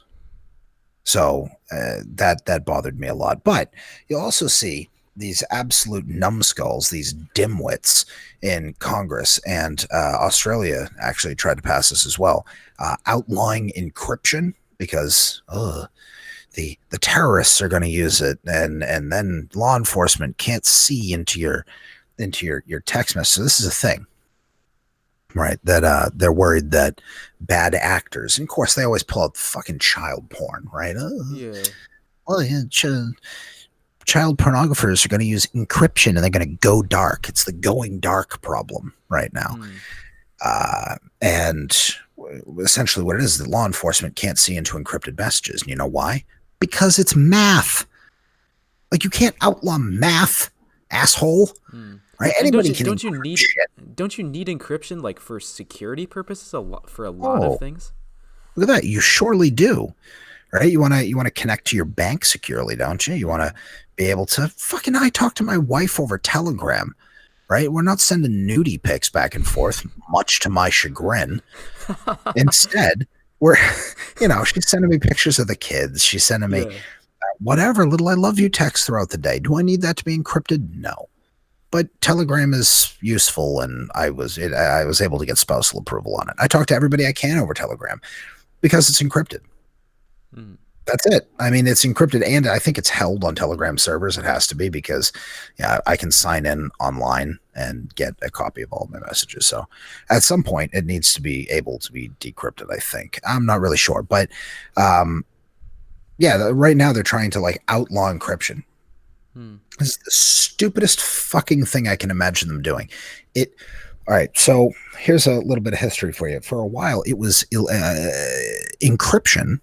Right. And for those of us who aren't in IT, encryption is a way that you can take a bit of data. Let's say it's a message, right? You want to tell somebody, pick up 6 dozen eggs, and you can type that out, and then it runs through a program that jarbles it all up, and you send it to the person, and they have the correct key to unjarble that message and make it pick up 6 dozen eggs again, right?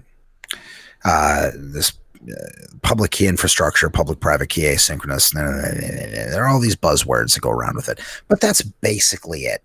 I can send a message to you and nobody else can read it.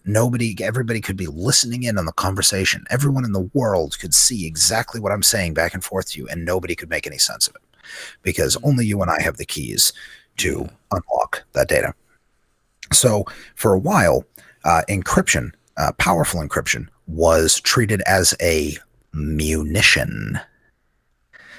And you were, therefore, it was subject to munition export regulations. So you couldn't use anything stronger than 40-bit encryption if you were going across country lines. So if you were talking to a Canadian, it couldn't be any stronger than 40 bits, which is nothing. Right? That's laughable. Nobody is protected by 40 bits of encryption. Excuse me. I may need another lozenge. I'm dealing with an upper respiratory thing. So what did this create? Well, it created an entire system by which 40-bit encryption is now still available on a lot of old servers. This is long since gone. Right? This is no longer the case. You can now use strong encryption across country lines. However, what it allowed the groundwork to be laid for is what's called a downgrade attack, where let's say I get a man in the middle position. So you want to talk to your bank, and I sit in the middle and I intercept your message and I send it along to the bank. Jeez. And I say, hey, I'm Garrett, and I can only use 40-bit encryption. Well, the bank has 40-bit encryption because it had to, succumb to these regulations. Yeah, I'm gonna need a lozenge. Jeez. And it's like, do we really think that terrorists and child pornographers are so stupid that they can't figure out math? Right? Like, these people are already getting on the dark web and sharing their plans to attack the United States or their plans to harm children. Like, these are obviously terrible people, but they're also obviously not super dumb. Mm-hmm. Like, they can figure out math. It's already all out there. It's all open source. Like, anyone can go find it. Yeah. Anyway, it's dumb. It's the government once again getting their paws into something they shouldn't. I mean, what are you going to school for, by the way? actuarial science, which is, do you know what an actuary is? Something to do with books, don't it? Like, I mean, Uh, accounting. kind No? of, but not. There's a lot more math involved. It's more like setting insurance rates, basically. That would be my main sort of job. All right. Setting insurance rates. Yeah. You got to go to school for that? Yeah, because there's a lot of math involved, and you gotta understand a lot of risk sort of things, and yeah, there's a lot of math, a lot of probability, all sorts of stuff like that. It's complicated. Word. Yeah, I never really did like math. I I wasn't love terribly math. good at most kinds of math. I was good at like geometry. Geography. I was terrible at geography too, Yeah. but I was pretty good at geometry. Mm, But once you got to calculus, that's where I fell down. yeah. And Oh, it, whenever I get to talk about math, I love it. Like there's stuff where a lot of my videos where I talk about, there's one called like calculus in time where I like explain different calc concepts and relate it to time. And there's another one that's like, you saw the Zeno's paradox one where I just had to come up with some excuse to show some sort of some notation for summing up a series. I did see that, and I also saw that it was like, for some reason, it seemed like it got a whole bunch of drive-by downvotes, Did it? like drive-by dislikes. That Hmm. particular one, and I was like, why? So I gave it an upvote. I'm doing my That's part. strange. Yeah, Yeah, I don't I know mean, why. yeah, I don't, Maybe the Groypers are at it again. They're like, fuck Zeno. I don't know why they would have. I haven't posted much about gripers in a while, but those videos tend to go big. Like my first big video was not gripers, but my second big video, that was like a griper video. But that was before I think I even appeared on the DDV show. That was a long time ago. Apparently, I need to start talking about Groypers. Oh yeah, nah, you'll get big if you start. The more griper videos, the better. I watched Yay. I watched a I watched a clip of Nick Fuentes responding to one of my videos on D Live at one point. So that was a interesting thing to watch. He basically sits there, and then if I and then and then I would like say something and not go like in depth enough for him, and then he would basically say like, "Ha, you think that's what happened during the fall of Rome?" Which frankly is something that I don't know as much about, but I mean, I know Nobody knows basics. much about it. That even like people who study the fall of Rome for their entire lives will come to Yeah, completely different conclusions as to why Rome fell. yeah. I mean, basically what the Groypers like to do is just throw a bunch of just historical knowledge about immigration or historical things about immigration at you, and then that you've never heard of, and ask, "Do you know what that is?" "Oh, you don't know what that is? Well, you're ignorant of history." And it's like, no, I don't focus on these concrete bound things. I'm trying to focus on the general principles involved. Yeah. Somebody, I forget who it was. So in my a well-reasoned militia Yeah. podcast, and I'll admit I don't have as much previous material to pull on for conversation as you do because you put out a freaking video a day, whereas I'm one a week. All right. I don't know. I don't know where all this youthful energy comes from, but I need to like a vampire suck it from your brain because I Oh just man. yeah, it takes me all week to write 10 minutes of dialogue, or actually it's monologue, soliloquy. I'm not sure. Hmm. But that's why somebody had mentioned I did the well-reasoned militia, and they said, well, you didn't talk about how uh, really guns could be used to overthrow the government, and that's one of the reasons we have the right to it. Like, you're right. I didn't go into that, and it's for a couple of reasons, right? I based my argument on the right to property and the right to self-defense. Hmm. And I backed up why we have both of those rights, and then proceeded to show how an antecedent right is then the right to bear arms, why it's specifically called out in the Constitution. This particular species. Oh, I'm sorry. Am I boring you? No, Oh. I'm tired. Sorry. Yeah, it is 23:43. Wow. We've been Mm, talking for an hour, 43 minutes. So nice. I said, yeah, no, I didn't go into that because that is a concrete topic that requires huge explanation. When is it appropriate to overthrow your government? How would you go about doing that with small arms, Yeah. right? Uh, the issue of ceding from a government, which is a stolen concept because it's stupid, right? But if a country, if you're ceding from a country that doesn't respect individual rights, they're not going to allow you to Hmm. secede. And if you're seceding from a country that does respect individual rights, then why are you seceding? Yeah. Right? It doesn't make any sense. So I could go into all of that and all of these little tiny particulars, but why? Right? That's not the reason. Yeah. It's I not mean, like a natural born right to overthrow your government. That's yeah. not just a thing that you're born with. And You I'm, are, however, born with the right to property, the right yeah. to, the right to to keep and dispose of the fruits of your labor, and the right to self-defense. Yeah, And yeah. that's I what mean, I believe. those are things that are like actually going to come up in your life, most likely. I mean, even if they don't, I mean, you might not have to like defend yourself with guns ever in your life, but you're definitely never going to need to like get a like effort together with everybody in your community to go overthrow the government. And if you're going to do that, I mean, if your plan is to overthrow the government, why should you follow gun laws at all?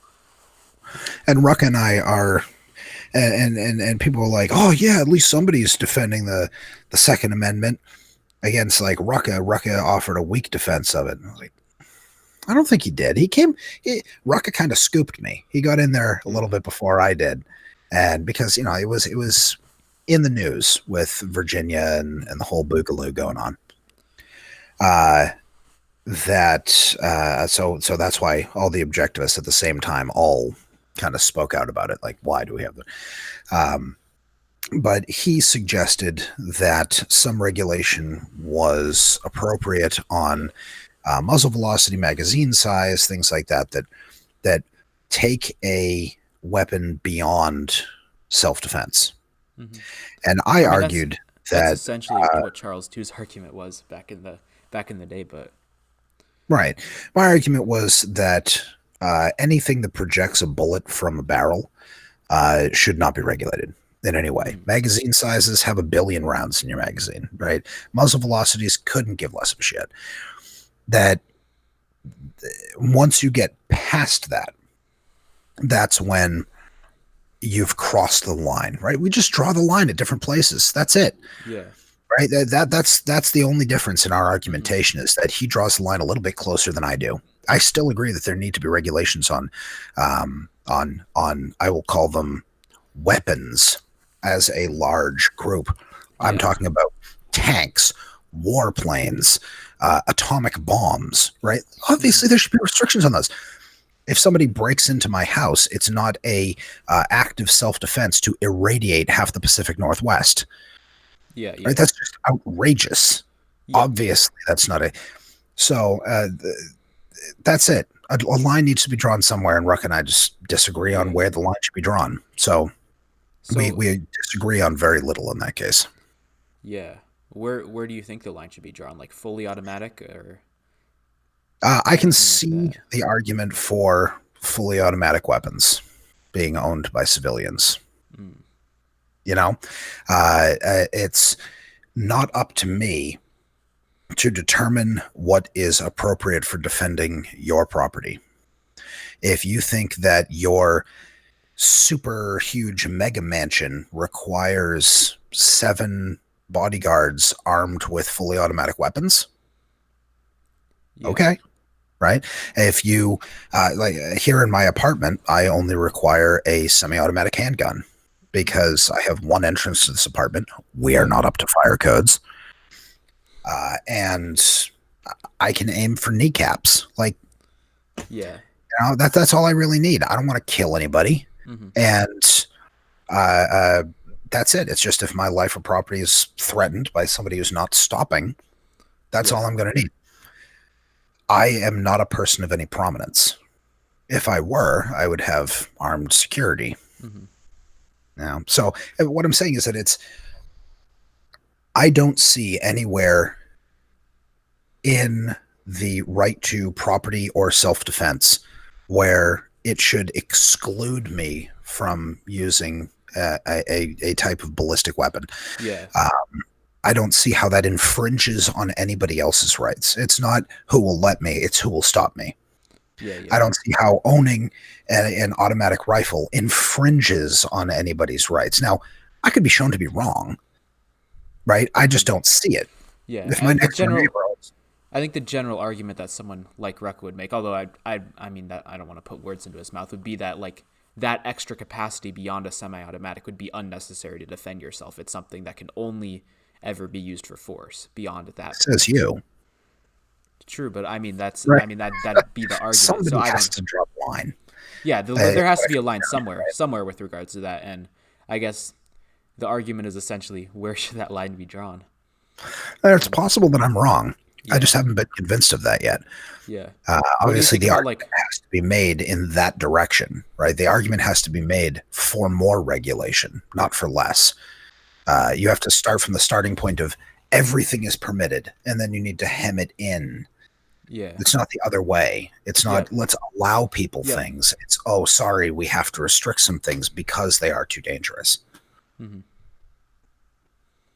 What do I think Yeah. about what? Like background checks or anything like that. Um, I think that felon statuses should not be able to own Yeah, weapons, right? yeah. If you're a felon, Hmm. sorry, but there you have to be careful with what is a felony, Yeah, right? Because embezzlement is a felony. yeah. So it's like, should that stop somebody from owning a weapon? I don't know. So maybe a Like a violent crime, maybe. That'd be okay. violent felony. Yeah. I would say that's good. Red flag laws, I am not a huge fan of, gotta say. They've already been abused. Hmm. So, I don't know enough about specific gun regulations. I don't know. With guns, I kind of hold just general principles, and I'm not. I don't know. I don't. That's not something I've what thought much general about. area are you from? Like what state? Born in South Dakota, and now I'm in Nebraska. Okay. So those states I don't know much about. What what's the gun culture like there? Most people have gone hunting in South Dakota. Most like there's a. Oh, I'm not. I can't talk about the guns that I have. That my dad would get mad if I talked about. Sorry, never mind. But let's but Now I'll talk about my guns. yeah, no, but I've like gone hunting before with my dad and like my grandpa when he was still alive, and they're like there's a decent South Dakota has a big like hunting culture. There's a like people will come from all over the country just to like pheasant hunt in South Dakota. It's like there's a big hunting culture there with guns and stuff like that. So most people are fairly right leaning when it comes to guns, and I'd say I don't know. I'm kind of a centrist with guns. I'm not that interested in the topic. Oh, all right, fine. We'll talk about something else then. No, it's a good topic. I like listening to different things about it, but I don't know. I don't have One of super my points in strong that opinions. podcast is that it's very hard to get your whoa, Oh, you went dark. I just suddenly disappeared. Where's my there it is. Uh that once you lose these liberties, it's very difficult to get them back. They Yeah. may even require the use of guns. Hmm. So it's kind of an important one to hang on to. And then, God, I talk like I'm a gun nut, but I'm really not. I don't care for weapons so much, but I saw a video of the Chinese, was it the police? It was some kind of authority shoving a woman into a van during the corona outbreak, and she was fighting them tooth and nail Uh, every step of the way, and you could tell why. It's because she knows that once she gets in that van, she doesn't exist anymore. hmm. God, you can just see it. You can smell it through the video. Yeah. You just know that this person's going to disappear once they're in that van. And then somebody pointed out the policeman were Oh, you're cutting out. one, You cut out for a the little bit. oh, did I? Yeah. All right. Something you started with something about the policeman. Somebody pointed out that in the video, the policemen are not wearing masks. This means one of two things. Either one, the Chinese government is so ridiculously incompetent that they can't provide their police with proper protection from the coronavirus. Two, this wasn't about the goddamn virus. And they were taking this person away for some other reason. And they weren't worried about getting infected. This was probably someone with a low social score or whatever. I'm not sure which one of these is true. There could be a grain of truth to either of them. And we do know that authoritarian governments are useless and incompetent. But I was just like, this is why the Second Amendment is important, because of authoritarian governments. And, it wouldn't happen. I wouldn't say it wouldn't happen here, but it's less likely to happen in the United States because everybody has guns. One of my buddies through the podcasting network was like, I don't have any. He's in Texas, and he was talking about a gun safe. I was like, oh, what do you got? He's like, oh, I don't own a gun. You're in Texas. Isn't it required? Like, don't you have to have a gun in Texas? And he's like, no, all my neighbors do. So I don't have one. I was like, it's herd immunity, right? Everybody's got a gun. And then my boss was telling a story the other day where he was down in Tennessee, Arkansas. Where was he? Let's call it Texas again. He was down in Texas, and he's with his buddy who wasn't really holding his liquor that well. And he stood up and fell right back onto the table of these two guys who were drinking beer, spilled beer all over him, right? And they get up, and my boss was like, I was ready for a fight, right? I was like, I know how this goes down. And he's like, I got one man down, and there are these two guys over here, and they're strapping young lads. And my boss is a big dude, right? And he was like, oh God, I don't want to fight two of them. And he was like, in slow motion before my eyes, the bartenders wiped up the whole place, got my friend on his feet, replaced the pitchers of beer, and gave my buddy another beer. And he was like, what just happened? Like, I was expecting a brawl. And the bartender says, dude, everyone here has a gun. There are no fights here. Because someone's going to get shot. Yeah. I was like, that's an interesting way of looking at it. Here, up here, and I'm near Boston. Bar fights all the time because nobody has guns. And they're just gonna punch each other all the time. And he was like, yeah, down there, if they want to fight, people leave their guns on the table and then go outside.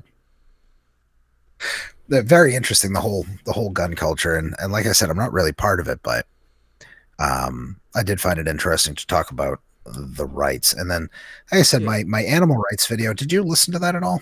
I haven't yet. I have so much content to catch up on, and I've not been watching. Yeah, give that one a skip. I don't know. I felt like it wasn't my best work.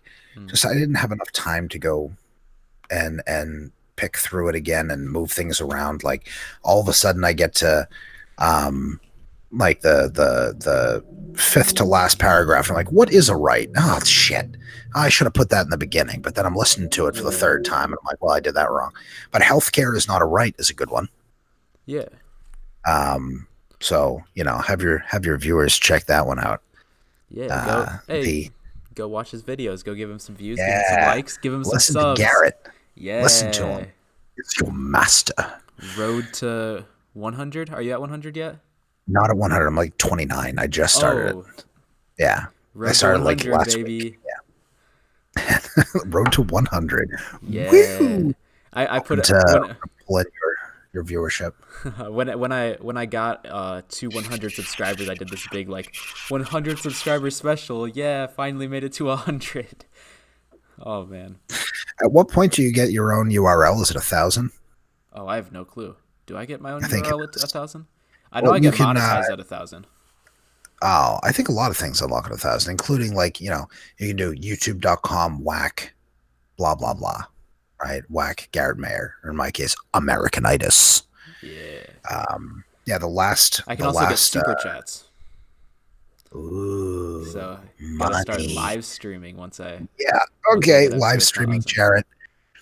I always try to end my podcasts with a like a pithy but poignant sentence, and that one was, of all the professions that you do not want to be slaves, the one holding a scalpel with you at their mercy should top the list. uh, I always like to be super dramatic on the Yeah. last sentence. Somebody once told me the first thing and the last thing that you say are the ones people remember. Yeah. The things people That's true. That's first true. thing last. Everything in the middle is just a build up to it. All right, we've been going for 2 hours. Is there anything else you want to talk about? I mean, like, Um I'm good. I can keep going. Oh, I can go lower. you can go lower? Oh, I can go lower. That's from Bro, I don't know It's your Always voice Sunny can in go any lower, Philadelphia. dog. The voice can go lower. No, it's from It's Always Sunny in Philadelphia. It's Dennis. Uh oh, That's I another think good show for you. I've heard of that. I think I saw like an episode of that or something like that. I don't remember. I think I remember it was in the context of like Destiny brought it up when he was talking to somebody about like the humor stuff, because he had this whole controversy with regards to like the fact that he would like say the n-word in humor, and like when he's or like in private jokes he would say the n-word sometimes, and then like he's in this like left tube circle where it's like everybody was going to jump on him and get super mad about it, and that yeah, he made a lot of people mad because of that. Sorry, I watch a lot of Destiny.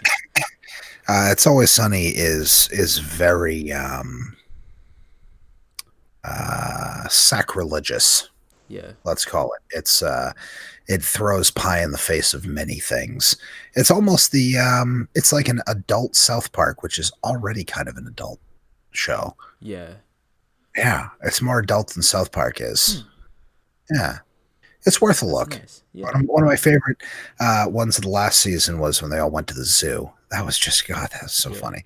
I think Uh, actually I think I saw an episode of it where it was like something with like creationism, and someone was like, I don't know, trying to yeah, I saw something with that. yeah, one of the characters, what's his name, Mac, Mm. is a hardcore Christian, Mm. and everybody else on there is an atheist. So he'll come out and it's like he's the one. You've seen the meme. Well, first of all, through God, all things are possible. So jot that down. That's him. He's Oh like man. sitting on a therapist couch, and the therapist says that's impossible, and that's his response.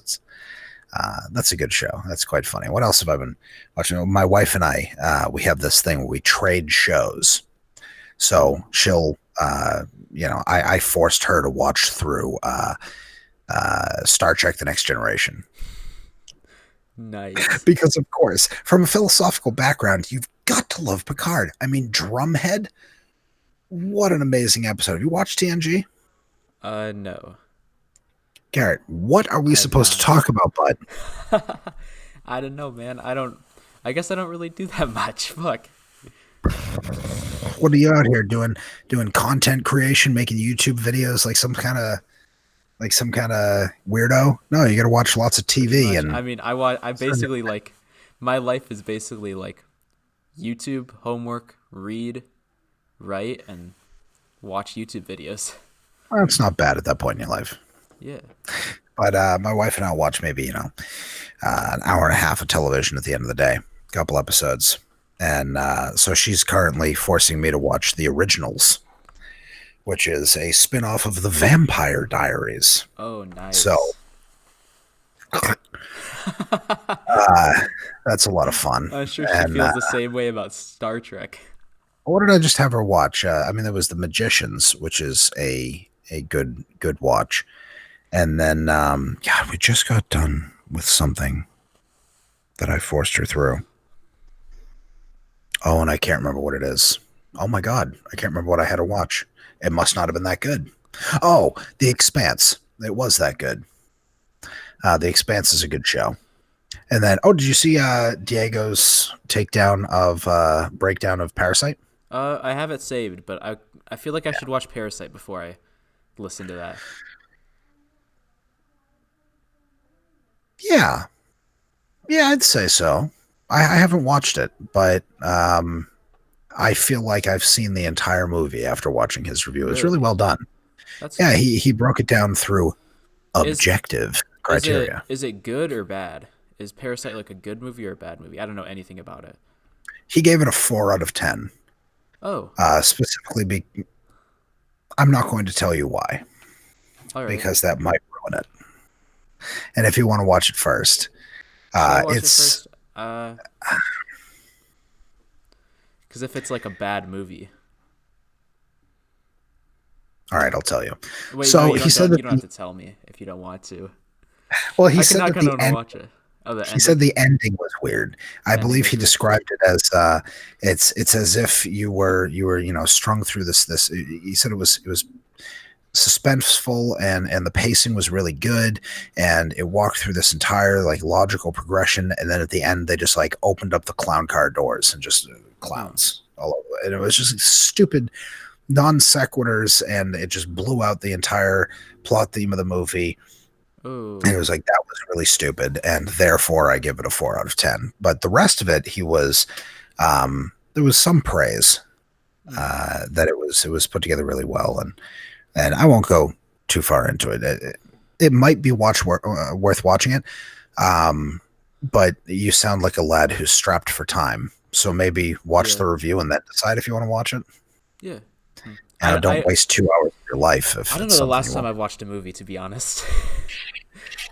Yeah, Because I don't have yeah. Netflix and I just have my laptop basically and If you did my have books. Netflix, you still wouldn't be watching movies because there's nothing on Netflix. Oh. Their original stuff is pretty good. Hmm. And if you want to watch The Office over and over until January, you could do that. But we have instituted a weekly movie night. On Saturday, we'll watch a movie. Oh, nice. And the last Saturday was The New Guy, starring DJ Quarles, who is a goofy kind of an actor. And I would give that a 3 out of 10. Hmm. It was not good. It's not my kind of humor. It's a lot of dick jokes, and which Uh, fine dick jokes. They're good every Nihilistic once in a filth. while. Nihilistic filth. If you were paying attention Yeah. to the dick jokes, you would see that it is nihilistic filth. Right at the very beginning, the guy like gets his dick broken. It's like, Hmm. okay, and there's like toilet humor, and it's like the guy like videotapes the principal taking a dump. Hmm. Come on. It was an early 2000s Comedy Central movie. But hey, now I can say that I've watched it. And the point of Saturday movie night is to get a uh, a wide breadth of movies under our belt, Hmm. right? I think one of the ones I'm That going to is not choose something I have. is no, and it takes a lot of time. Yeah. But I'm trying to watch like every Bond film, Hmm. which is painful. The best one so far is Doctor No, which is the first Bond film. Ooh. I've Why watched why would like you nine torture yourself to watch all these bad movies just to like know them? and the first Casino Royale, the one that was made, not the Daniel Craig one, the one that was made, the original one. It was like the fourth Bond movie, I think. I didn't realize going into it that it is a parody of Bond movies. It's a parody. So the entire time I'm watching, like, am I on acid? This doesn't make any fucking sense. None of this makes sense. What's going on? And then I read it had 5 directors who directed 5 different parts of the movie and didn't talk to each other. Oh no. It was Oh my specifically god. designed to be. I mean, if you want to, you could make a study of t- terrible movies just by watching this one. Roger Ebert.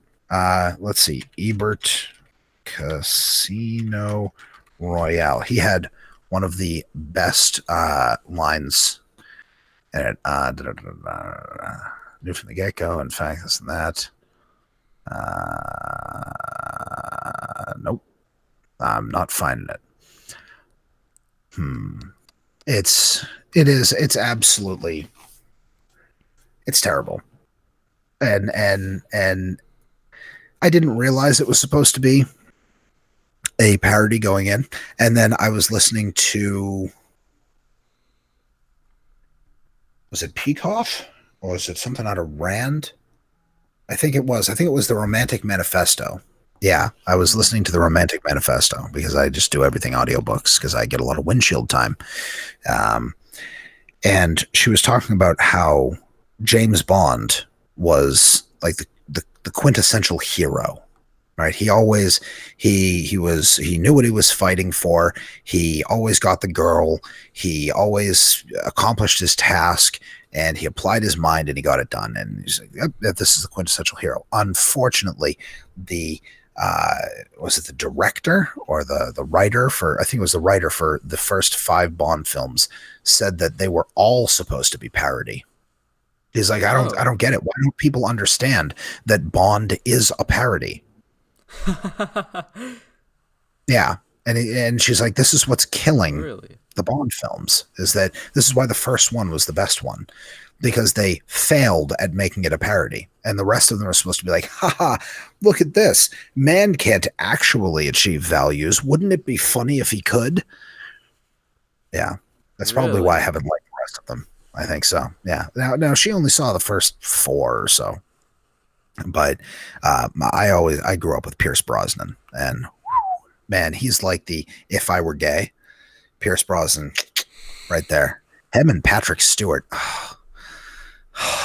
but specifically Jean-Luc Picard, not actually Patrick Stewart, because actual Patrick Stewart is a dumbass. But Jean-Luc Picard, he can play, like Patrick Stewart can play a really smart person. Hmm. But like apparently I've seen him speak, and that disabused me of any attraction I had before. Oh God. Uh you got to have one of those. The if I swung the other way. No, Yeah, I don't know. just I me. haven't thought about that.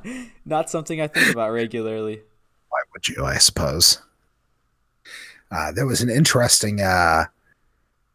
Who was it that was talking? Was it Rucka or was it Frog? Was talking about like if you. Um, no, I can't remember who it was. I don't want to put words in somebody's mouth, so I'm just going to drop that. But yeah, so watching through the Dropping rest of the Bond context. movies. Yeah, I don't want to drop context. Watching the rest of the Bond movies, and then I think next time it's going to be Lighthouse. Apparently, that's a really good movie. People have been recommending that one to me. Lighthouse. It's got what's that jackass's name from the vampire movies? There, Robert Pattinson. Hmm. Robert Pattinson and the guy with the crazy eyes. I can't remember his name. Doesn't matter. I don't know any It's got those actors. two. And I couldn't recognize either of them. They did such a good job on makeup and beards and hair, and they were just both acting so crazy. I couldn't even recognize either of them, and that's great. Like they really got into the role. I watched Joker recently. That was Joker's good. super depressing. The wife Yeah. and I were like going into it, like we have to pick the right night. We have to pick a night where we're both feeling good, so that Hmm. this doesn't just drive us straight down. Oh And yeah. I mean, Joaquin Phoenix, super tour de force. He did really well. I'm not saying anything you haven't heard already, right? He did a really great job, and I believed him 100% of the time. But boy, that was a depressing movie. Oh yeah. Such a malevolent universe premise. Yeah. Just really, ugh. I will not be rewatching that. Yeah, Anything very else there, Garrett? interesting. Let me think. I'm trying to think of a movie that I've watched recently, but I don't know. Not a lot of stuff to choose from. I watched Joker. I like that one. I really liked. I guess the only movies I really watch are like superhero movies, because the another one that I really liked was that Spider-Man Homecoming movie. That was a really good movie. I don't know. I love I love the Spider-Man movies for some reason. They're just very Spider-Man's awesome. nice. Yeah. Can we just all agree on that? Yeah. Can the whole world come together and sing "Kumbaya" about the fact that Spider-Man is fucking cool? Yeah. Right? And he was Like, he let's was just created by an combine objectivist too, so of course he's got to be Was cool. he Yeah, what's the dude's name? Shoot. the Oh guy shoot. who did Mr. A Yeah, and yeah, yeah. He was responsible for Spider-Man and Doctor Strange. Now I need to look up his name because I used to know this. I watched like documentaries on him where you're it gonna was like say it, and I'm gonna he go, like "Oh he's yeah, like it's that he's guy." like never he like would never appear on camera or anything, and like there was like a documentary about him where he was just like these people were trying to find him and get an interview with him, but like they got an interview with him, but he wouldn't let him put it on camera. Steve Ditko. Yeah, Steve Ditko. Yeah, that's that dude's name. Didn't he go crazy or something? He went the Uh, way of I Nikola just Tesla. He just ended up like feeding pigeons out of a flat or something. all I know about him is he was just very kept to self and very mysterious. Like nobody knows much about him. And then he died, and Marvel didn't say anything about it apparently, which is whatever. He kind of had beef with Stan Lee for a little bit too, from my understanding, because he wanted like more Also, credit behind things. objectivists are rather acerbic people Yeah, sometimes. there's a, Uh, I did like. Somebody told me that Tony Stark took a nosedive in terms of ethics around Civil War, which I never got to watching rather. yeah. I never watched Civil War. That's where I stopped with Marvel movies, Mm. and I really enjoyed in Iron Man 2, where he's in front of Congress and he's like, "It's my property. You can't have it." Oh yeah, And and I then was he like, like doesn't he work? I think he works with the government in Civil War, and like "Yeah." Captain He America's like works with trying like to go against it. regulations against Yeah, superheroes. it's stupid. I like that's. I mean, I still like Iron Man because I think that, but I think it's because that's the only movie I haven't seen of like the whole Marvel Cinematic Universe. Iron Man 1 and 2 are so good. They're so good. I could watch that. I could just turn on Iron Man right now and I would stay up for another Yeah, 2 hours. It would be unhealthy and I would still do it. It's such a good such a yeah. good film. I mean, Tony Stark built one of these in a cave out of spare parts. That guy just flipping out. Oh Well, I'm man, not Tony Stark. And there's so many good moments in that movie. That was just like cinematic gold. If they had come out with any of the other Marvel movies first, I don't think they would have been as successful. I think that's what hooked people. yeah. Was Iron Man 1. So good. I also haven't watched Ant-Man, even though I love Paul Rudd. He's fun. Mm. Paul Rudd is one of those guys who gets away with just playing Paul Rudd all the time. He has one character and he just plays it over and over and Is Paul over. Paul Rudd's the dude who plays Ant Man? Yeah. Ah, He's also in I Love You Man, which is a great film where he's opposite that guy I can't remember the name of ever. He's also in Forgetting Sarah Marshall. It doesn't matter. I can't remember his name. But that is a quite a funny movie as well. I've watched that a number of times. I have so many movies to watch. I run my own Plex server here. Uh, yeah, I'm not going to show it. But I have like I'm a huge nerd. And this is what I do for a living. So I set up a yeah. network attached storage device running ZFS and a big server that runs Plex. Share it out to all my friends. It's got a bunch of movies and TV shows on it. Yeah, I just have this massive back catalog of movies that I'll just get and then never watch Nice. because that's my toxic trait. Is That's that that's me, I? except with books. Apparently, Yeah, exactly. I just have. Oh man, if you've seen, yeah, if you, I don't know. I think I posted a picture of my shelf for like Ayn Rand's birthday or something because it has a bunch of Ayn Rand You books. But did. like, yeah, if you You see did, like, and you got roasted for your Yang Gang yeah, I mean, sticker. What's up with that, bro? uh, What's up with that? I mean, when you Yang. look at it through the most optimistic lens possible, he has the potential to do some good things. Only if the UBI he's Yeah, talking about, or the freedom dividend, yeah. It give me a pulls well with friggin' break. Republicans. Yeah, it polls well. Oh my Boy.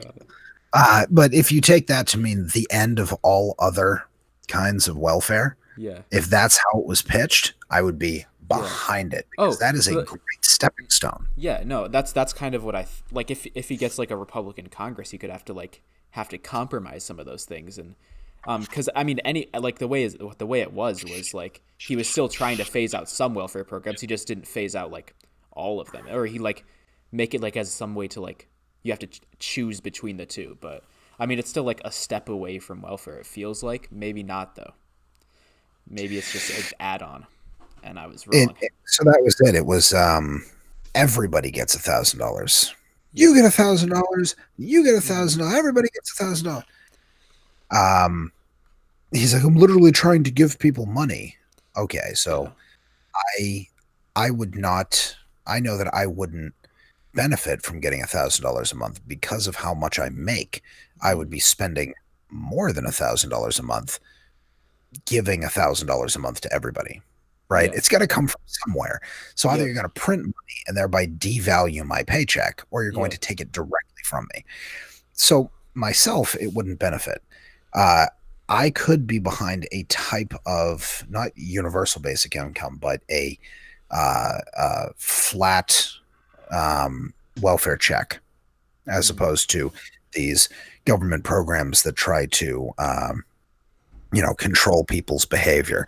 Oh, you have to take a drug test, and you have to, you get WIC up here. I don't know if you have that down there, but WIC stands for Women, Infants, Children. And you can take your WIC benefits card to the supermarket, and there are certain things that are labeled WIC, and you can go in there and pick up like a block of cheese and some healthful cereal and some yogurt or whatever. And then you can swipe this card and it pays for some of it.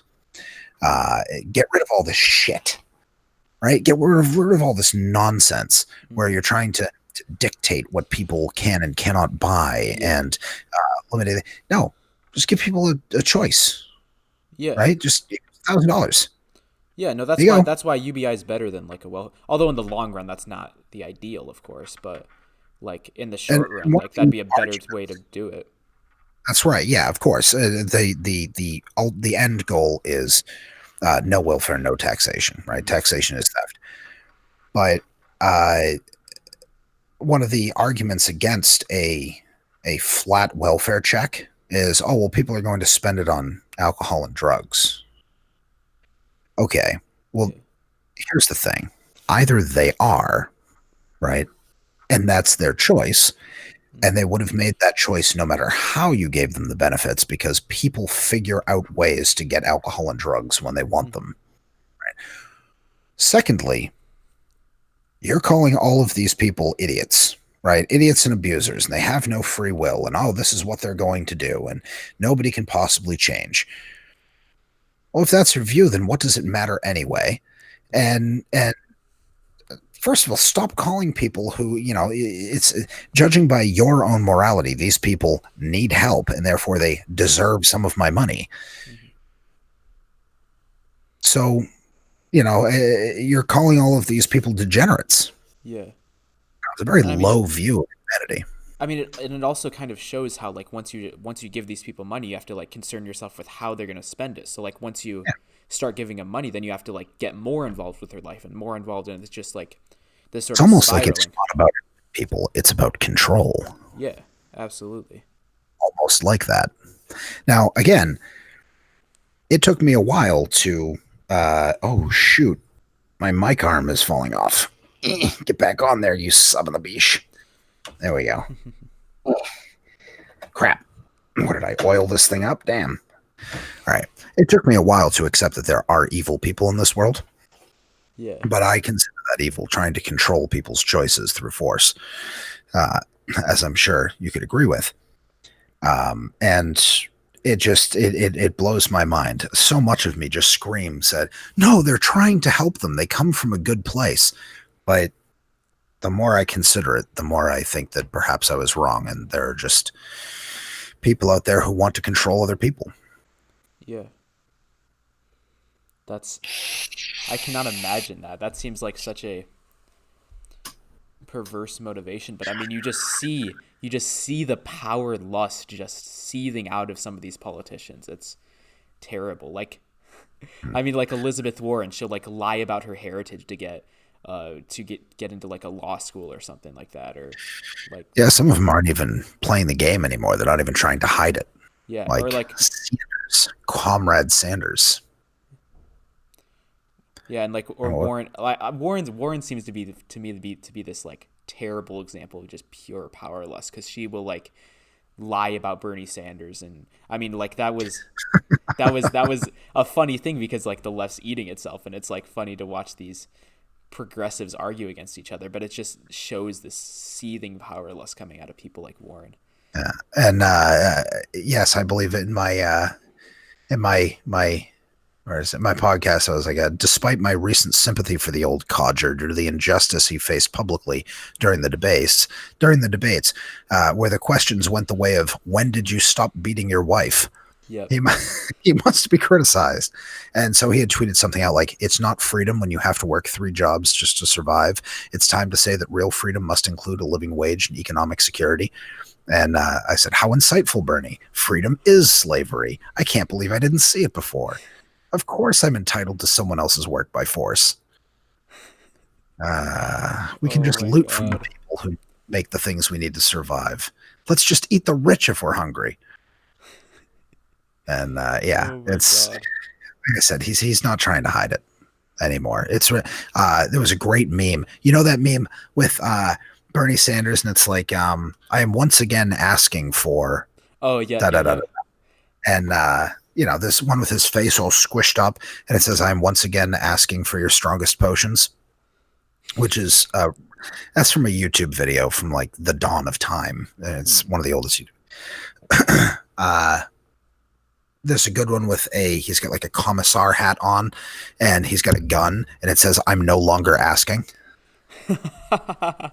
Oh my god. Yeah, he has to ask But now, but once he's in power, I mean, goes out we the laugh, window. but Yeah. I said 3 years ago, I said the best thing that we could have, and because I heard this from Iran and I agreed with it, was the best thing we could have was a Democrat in as a president and a Republican Congress, because then nothing gets done. Yep. Unfortunately, the Congress has ceded so much of its power to the executive branch. Right? Through executive actions and that kind of shit, and all of these agencies that are directly under the control of the executive branch, and they're built into mandatory spending. That I'm not sure Congress is effective anymore. Right? They've Yeah. given away so much of their power, which I'm sure they did when their guy was in charge. But guess what? Every 4 years, we have an election to prevent this kind of shit from happening, Yep. and nobody seems to care. Nah, I mean everyone's short-sighted. That's the guiding American philosophy is pragmatism. That's a Everyone just 100% true. thinks right in front of them. Yep, pragmatism. I actually recorded a video today about how like its results in education and how much I see it just with the way that people talk about things. Like I don't know, I feel like just thinking conceptually makes school so easy because everything is just interconnected. You learn one thing, and then like the next thing that you learn, it's like, oh, this is just the same thing once again. Like you're just teaching me the same thing over and over again. But it's like for other people, they hear this and it's like, oh, a new thing to memorize because it's different in like Yeah. this category, and then which is different from this thing that I memorized the other day, which is in like this category, which is like the same category. But Did you have to grow up with Common Core math? I think I Got a got friend. out just in time. Yeah. My kid's going through Common Core right now, my 8-year-old. And he was like in tears the other day because Yeah, they're trying to teach him some other backwards ass way. So instead of just teaching addition, yeah, which, maybe spend a year getting through addition and subtraction, and then the next year, right? Because these are little kids. So then the yeah, next year you can go through multiplication, division, and things like that. Instead, they spent like an entire year on different ways that you can add things together, right? Different strategies for figuring out how X plus Y equals Z. So, for example, there was one get to five. So let's say you have two-digit numbers. You would get one of them to the nearest five, be that a zero or a five, and then you would remember what you took away from that, and then add the two together, and then take away from this one to make it the closest thing to five, then add the two together, then add the things that you took away. And he's like, what am I doing? This I mean, doesn't make any sense. I know the answer. they're just teaching them mental math strategies, which is like, you got to But know the then, math before you can do the mental math. right, if that was the only one, I'd be like, okay, well, like, I get it. You get to 10, and then it makes it easier to add in your head if you don't have a piece of paper in front of you. If you can't, if someone just throws these numbers at you verbally, then maybe that can help. Yeah. But when you have a piece of paper in front of you, and you can see like 7 and 5, right? And you just go from the ones place in. Yeah. That's it. Yeah. That's the ultimate math strategy. Oh, here you go, guys. If you're doing addition, here's a hot tip. Hot tip. Here's a hack, right? Just go in from this fucking ones place and just put a little one across the fuck. Like, it's not hard. They Nah, teach you him got, that hey, no, fast. you have to take the 7, take off 2, then you have 5, and then add the 2 5s, then you got 10, and then put the 2 back, and look at that, 12. There you go. You figured out math. Kids sitting there like in tears, literal tears, like Yeah. just so frustrated at why are they teaching me the seventh way to do this? Right. And eventually I'm like, dude, just count on your fingers. Like, I don't know what to fucking tell you. Here's going by counters, and here's lines for ones and dots, lines for tens and dots for ones, and boxes for hundreds, and then there's another one where there's a line and they have to count along the line for it. It's like 1,000 different ways are thrown at him, and he can't retain it all. This is how they teach almost everything in school. Like with history too, they'll throw out like, oh, what was the cause of the American Revolution? Oh, and they give you like this list of like 20 different things, and it's like, how are you supposed to? They just throw all this shit at you as if you're some perceptual bound creature who thinks perceptually, like as if you're an animal. Yeah. And we brought it around. And the full circle. You know why? Because everything's integrated. Thank you. This has been How to Teach with Garrett and Dan. Yeah. Yeah. That's my next book, by the way. Why Johnny Can't Think. Ah, nice. And I think it's actually How to Teach Johnny to Think, or something like that, by Leonard Peikoff. I want to read everything Peikoff. I read The Dim Hypothesis, and it proved to me once again that I disagree or argue with Rand and Peikoff at my own peril, because I've done it in the past and been proven wrong. And then at the end of Ominous Parallels, have you read it? I have not. Okay, real quick synopsis. He says the dim hypothesis, right? You have D, I, and M. Mm-hmm. D means disintegration. Yep. M means disintegration. So disintegration is what we're currently in, right? It's like modern art and shit like that. Just everything's nothing means anything. It's the skeptics and nihilists, that kind of thing. M is misintegration. So it's like, religion. You're trying to integrate, but you're doing it wrong, right? So like, religion, or basically religion. Yep. And then integration is, Aristotle's science, objectivism, that kind of thing, right? The closer you get to a rational philosophy, the closer you are to I. And he breaks it out into I, M1, and M2, D2, D1, that kind of thing. He says, right now we are in D2. He says, I predict that we are going to swing rapidly to M2. We're going to go hard religious. And I was looking at it like, I was just looking at reality and saying, there's no way. Look at this culture. Look where it's going. Identity politics, right? Just the whole, the biggest deal that's being made out of trans people, right? Transsexuals. The political hay that's being made out of them, I should say, right? Is incredible. And there was that person in Canada who sued some estheticians because they wouldn't wax her balls. I'm like, okay, we can clearly see the slide, right? Here it is. We're going towards disintegration. You look at modern art and you look at the movies that are coming out nowadays that are like the fucking Human Centipede. And we're like, come on, man. How can you possibly think? And I'm like, no, he must have written this like 30 years ago and he's an old codger and he doesn't understand. And no, we're clearly going towards disintegration. I was wrong. I was so wrong. There is a massive reaction and you're in the middle of it. Yeah. You fought them. Yeah. You're No, I've actually said this before to people, like, but I don't think I've said it on YouTube before, but I honestly would not be surprised if like Nick Fuentes was one day our president or someone like him. Like maybe not Nick, because Nick has a lot of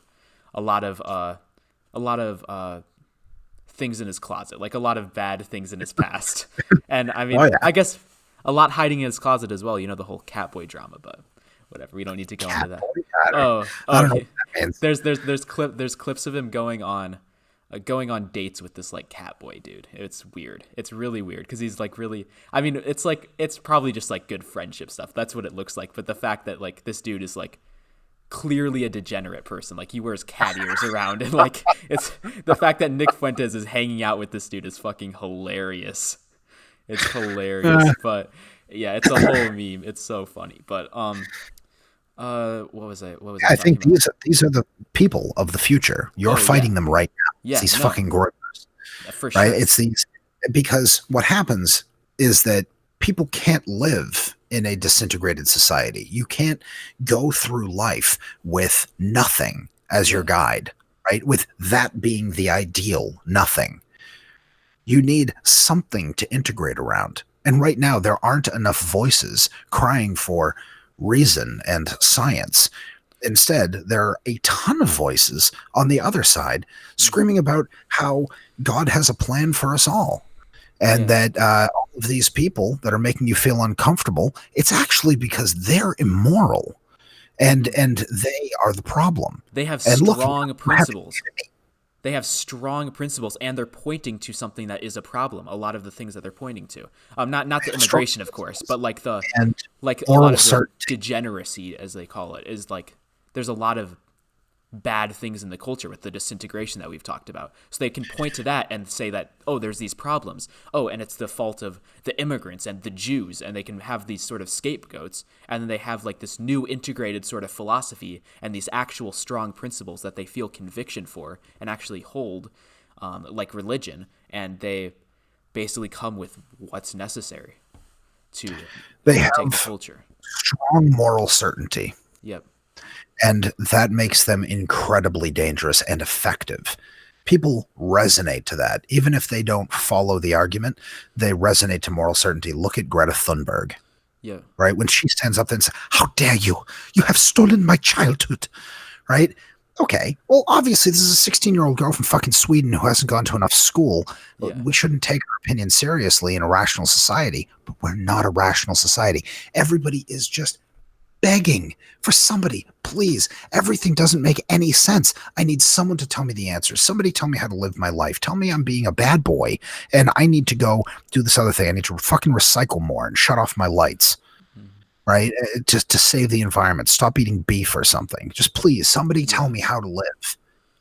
This is what people are crying for, because they don't have a rational base, right? They don't have a moral base. It was Rand who said that ethics is the instruction manual that did not come with man. And nobody's taught morality. They're taught a list of things that you shouldn't do. And now as the world becomes more complex, people are completely confused. They're scared. And like metaphysically scared. Right? Not like there's something around the corner. There's an immediacy, but like this constant of like a violin playing that little one note of dread constantly throughout their entire lives. And then here comes Nick Fuckface, right? Saying, here, I have the answers. Just live this way. This is the moral way to live. All of these people are degenerates. And even if they don't go that far all the way to Nick Fuentes, they have people like look at the rise of Jordan Peterson and that sort of religious way of finding meaning as well. Like the way that the culture, like you can see clearly how the culture has progressed just by looking at like how people find meaning in life. Basically, the dominant philosophy recently in most of my lifetime and like what it's been progressing towards is existentialism, finding meaning in this sort of subjective way.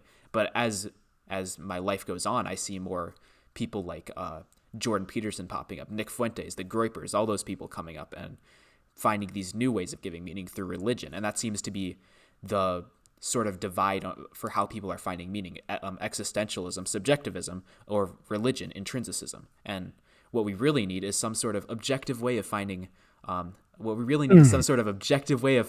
meaning in life. Maybe like so you have subjectivism, intrinsicism, maybe like something more like objective, like uniting the two, maybe like objectivism. Maybe let's throw an ism maybe there. Yeah. I wonder if maybe that's a a thing. good yeah, they're coming. This swing towards this authoritarian misintegration, right? This authoritarian religious aspect. It's always been there in the U.S. It's always been there. Oh yeah. And it's definitely coming. And as far as Jordan Peterson goes, he's a bit of an interesting character to me because, I watched a lot of his stuff, and he is a very intellectual person, and he's very insightful when he sticks to his lane, right? When he is talking about psychology, he's bang on, right? He's really good. I found some really insightful stuff. He actually helped me. I watched a Q&A where he was talking about, like I said, I have a little baby, and this was about a year ago. I had these recurring thoughts. Like, what if something terrible happened to my baby, right? What if I woke up in the morning and he was dead? Yeah. Right. I can talk about this now. I couldn't then. I was like seriously just dumbstruck by this. It just kept playing over and over in my head, and I couldn't get rid of it. And then I was watching a Q&A, and somebody asked a very similar question, and he sat there and just really took it in for like a full minute. He sat in silence, and then he came up with, look, you're trying to push away this bad feeling. You're just, it comes into your head and you try and push it down, suppress it. It's not going to work because your brain's stuck on a cycle. It's trying to warn you. And you keep telling it to shut up. You keep hitting the pause on the alarm, and it's just going to keep coming back louder and louder and louder. So what you need to do is you need to accept it. You need to sit down and you need to accept that you feel this way. And you need to think about what you would do next.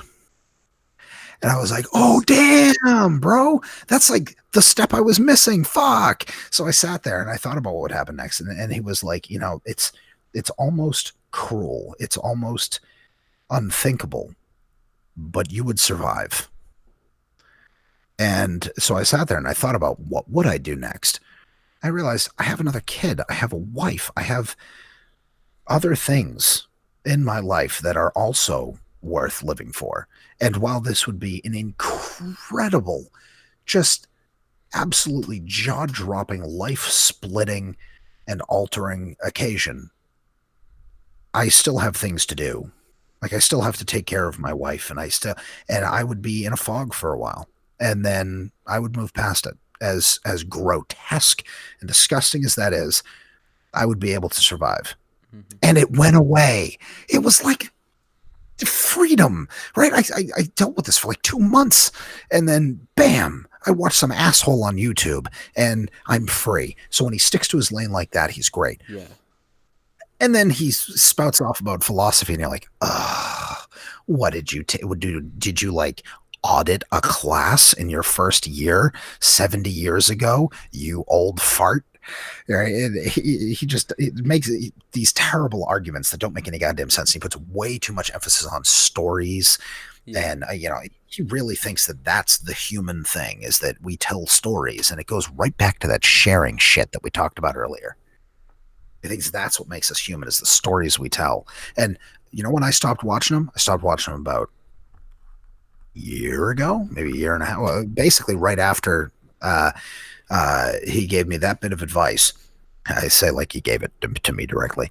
Um, I watched something else by him, and he's like, the best you can do in life is to minimize suffering. And I was like, oh, okay, bye. Unsubscribe. And I was like, Oh God. it's like one of the most evil things you can say. Yeah. Like, If you want to I couldn't. minimize suffering, just die. I mean, that's the solution. That's you're More setting suffering. life as the moral standard, or you're setting death as the moral standard. Sorry. That's right. I don't just want to avoid death. I want to live. Yeah. Absolutely. And on that note, dude, we've been going for 2 hours and 43 minutes. Yeah. I don't know if anybody's going to watch this far, if anybody's going to see We'll my see. rant about Jordan Peterson. We'll see. Hopefully they do. I mean, there's good shit in there. Yeah. Oh man, I'm very tired now though. I have to walk all the way back to my dorm. It'll be But good. The brain juice is flowing. yeah. Get that little walk in. It's a good Yeah. night. It's a good Yeah, night. it's a good night. Those Listen nights. to some good music. Yeah. Yeah. What do you listen to? I listen to a lot of more rap music, like chiller rap though. Not like the super aggressive shit. That's I don't know. You heard of Khan? Kaan? I have not. Yeah. Check out some Khan, boy. Yeah, that's a Um good. He's like kind of an underground rapper, uh but yeah. I don't listen to a lot of rap, but I will listen to his stuff when it comes up because he's so good. yeah. He's get A lot of his stuff is clearly edited. Like nobody has that kind of lung capacity. It's Yeah. impossible. You can't just rap for 5 straight minutes. Like knock it Mhm. off. Um, but it's a little bit of it's kind of old school rap. Some of his stuff is, Uh um, where it just spits as fast as possible. mm, And God, he's so good. yeah. He's so good. I can Uh, I can mess with like some of the fast stuff sometimes, but I don't know. I'm more into like mellow shit, like just vibe music, you know? Like I listen to a lot of Juice World. That was like the if you that's probably like the most mainstream person that I would have listened to. But some of my favorite artists are like A Boogie with the Hoodie and Roddy Rich, but like just a the boogie. more Did you put that in the server chat yeah. in There's a music? Yeah. good song in It, there. Oh, there was a good song. I've been listening to Me and My Guitar. That song is so good. yeah, I listened to about 30 seconds of it before I decided it wasn't for me. Yeah. But outside of Hey. rap, I generally listen to a lot of singer-songwriter stuff. One of my favorite artists is Ingrid Michaelson. She is just wonderful, just a delight to listen to. I actually saw her in concert live in Rhode Island, and she friggin' blew down the house. It was so much fun. She's Her whole band, right? She got 5 people in her band, and all of a sudden, in the middle of a song, they'll all just like throw their instruments to each other, and somebody will be like, throw the ukulele and sit down at the drums and start drumming, and they all suck at it. And so it just goes discordant for a little while, and then they all get back on their regular instruments, and it sounds good again. You have heard her, right? It's Ingrid she Michaelson. Ingrid I've heard the Michaelson. name. You've heard her on likely the radio, but also she just does like her music fits itself very well into a lot of mood music for TV. Hmm. Um, and then every now and then I have a Spotify playlist called Girls with Guitars. Hmm. That's my jam. Right, a girl singing over a guitar. I don't know what to tell Nice. you. That ukulele, I love the ukulele. Oh God, Israel Kamakwi Ole, the guy who sings "Somewhere Over the Rainbow." Hmm. Um, he's really good. Then what else? And of course, I like dubstep. Hmm. Dubstep is fun. Dubstep is good for. Another playlist called ADD Zone In. Right, I have ADD, and that kind of music, that unce. I know Ayn Rand hated it. Yeah. Right, she's like this kind of rhythmic beating music that's it's so primitive and caveman like. It is, and it helps me concentrate. Right, Uh. it's just this thing that I don't have to concentrate on. That's there and just filling up my peripheral Hmm. awareness, and just lets me zone in on what I need to concentrate on. So that I use it in a utilitarian way. Uh. I haven't gotten that much into the classics, but I really should, like classical Brahms and Uh. Yeah, I mean that's Tchaikovsky. stuff. I actually like a lot of classical stuff because I play piano, but yeah, I don't know. Ooh. I like but with music, with rap music, I like more. I don't know, just like raw emotion shit. I don't know how to explain it in any other terms besides that, but like just like I don't. I yeah, it's like raw emotion and like more melodic shit. That's the stuff that I like. Not like super fast rap or like loud or aggressive stuff, just emotion. I don't know Well, how to what's the explain it. point? What's up? Does it even rap at that point? Uh At that point, it's hip hop, hip hop yeah. anonymous. Yeah, man. I mean, Yeah, no, send me some stuff that you listen to. Maybe I've never delved into that particular part of rap where it's yeah. The less attacky. yeah, I mean, I guess there is let me think how to explain it. It's there's some stuff that sounds weird, like it's very like raw emotion. Like it's I don't know. I don't know how to like there like if you did you hear that song that I sent in the like The the with the guitar, yeah, yeah, yeah, yeah. my guitar.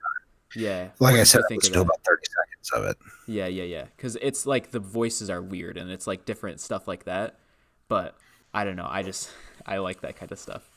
Well, in the Romantic Manifesto, it was pointed out that music is very hard to describe Yeah. because it's very hard to categorize. Right? How does uh, rhythmic vibrations affect our emotions? How is it that because she described it as whereas a sculpture or a piece of a painting can be interpreted and it's a selective representation Hmm. of reality according to the artist's metaphysical value judgments. That's my mantra for today. So I Yeah. said 5 Hail Marys earlier. I should be good. Um, the what makes music special is that it touches directly to the emotions Hmm. and it bypasses your rational filter almost. It just it as you listen to music, if you if you're paying attention to what Paying uh, attention. the memes, if you're paying attention to like what's happening in your brain, it's you're instantly reminded of emotions and places and people and events. All of these things just come to your mind automatically. It's a really interesting phenomenon, and nobody's really developed a theory of musical aesthetics Yeah. objectively. Mm. It could be really interesting because it's hard to describe music. I always try to like describe my taste like, and that's essentially what I've landed on, like melodic, raw emotion. Yeah, That's what I like let's in like music. describe smell. Right, describing Hmm. smells is very difficult. And like it's peppery, pungent. Right, you have to describe it using other Yeah. smells. We don't Yeah. have a good vocabulary for it. Hmm. Uh, Weird. Yeah.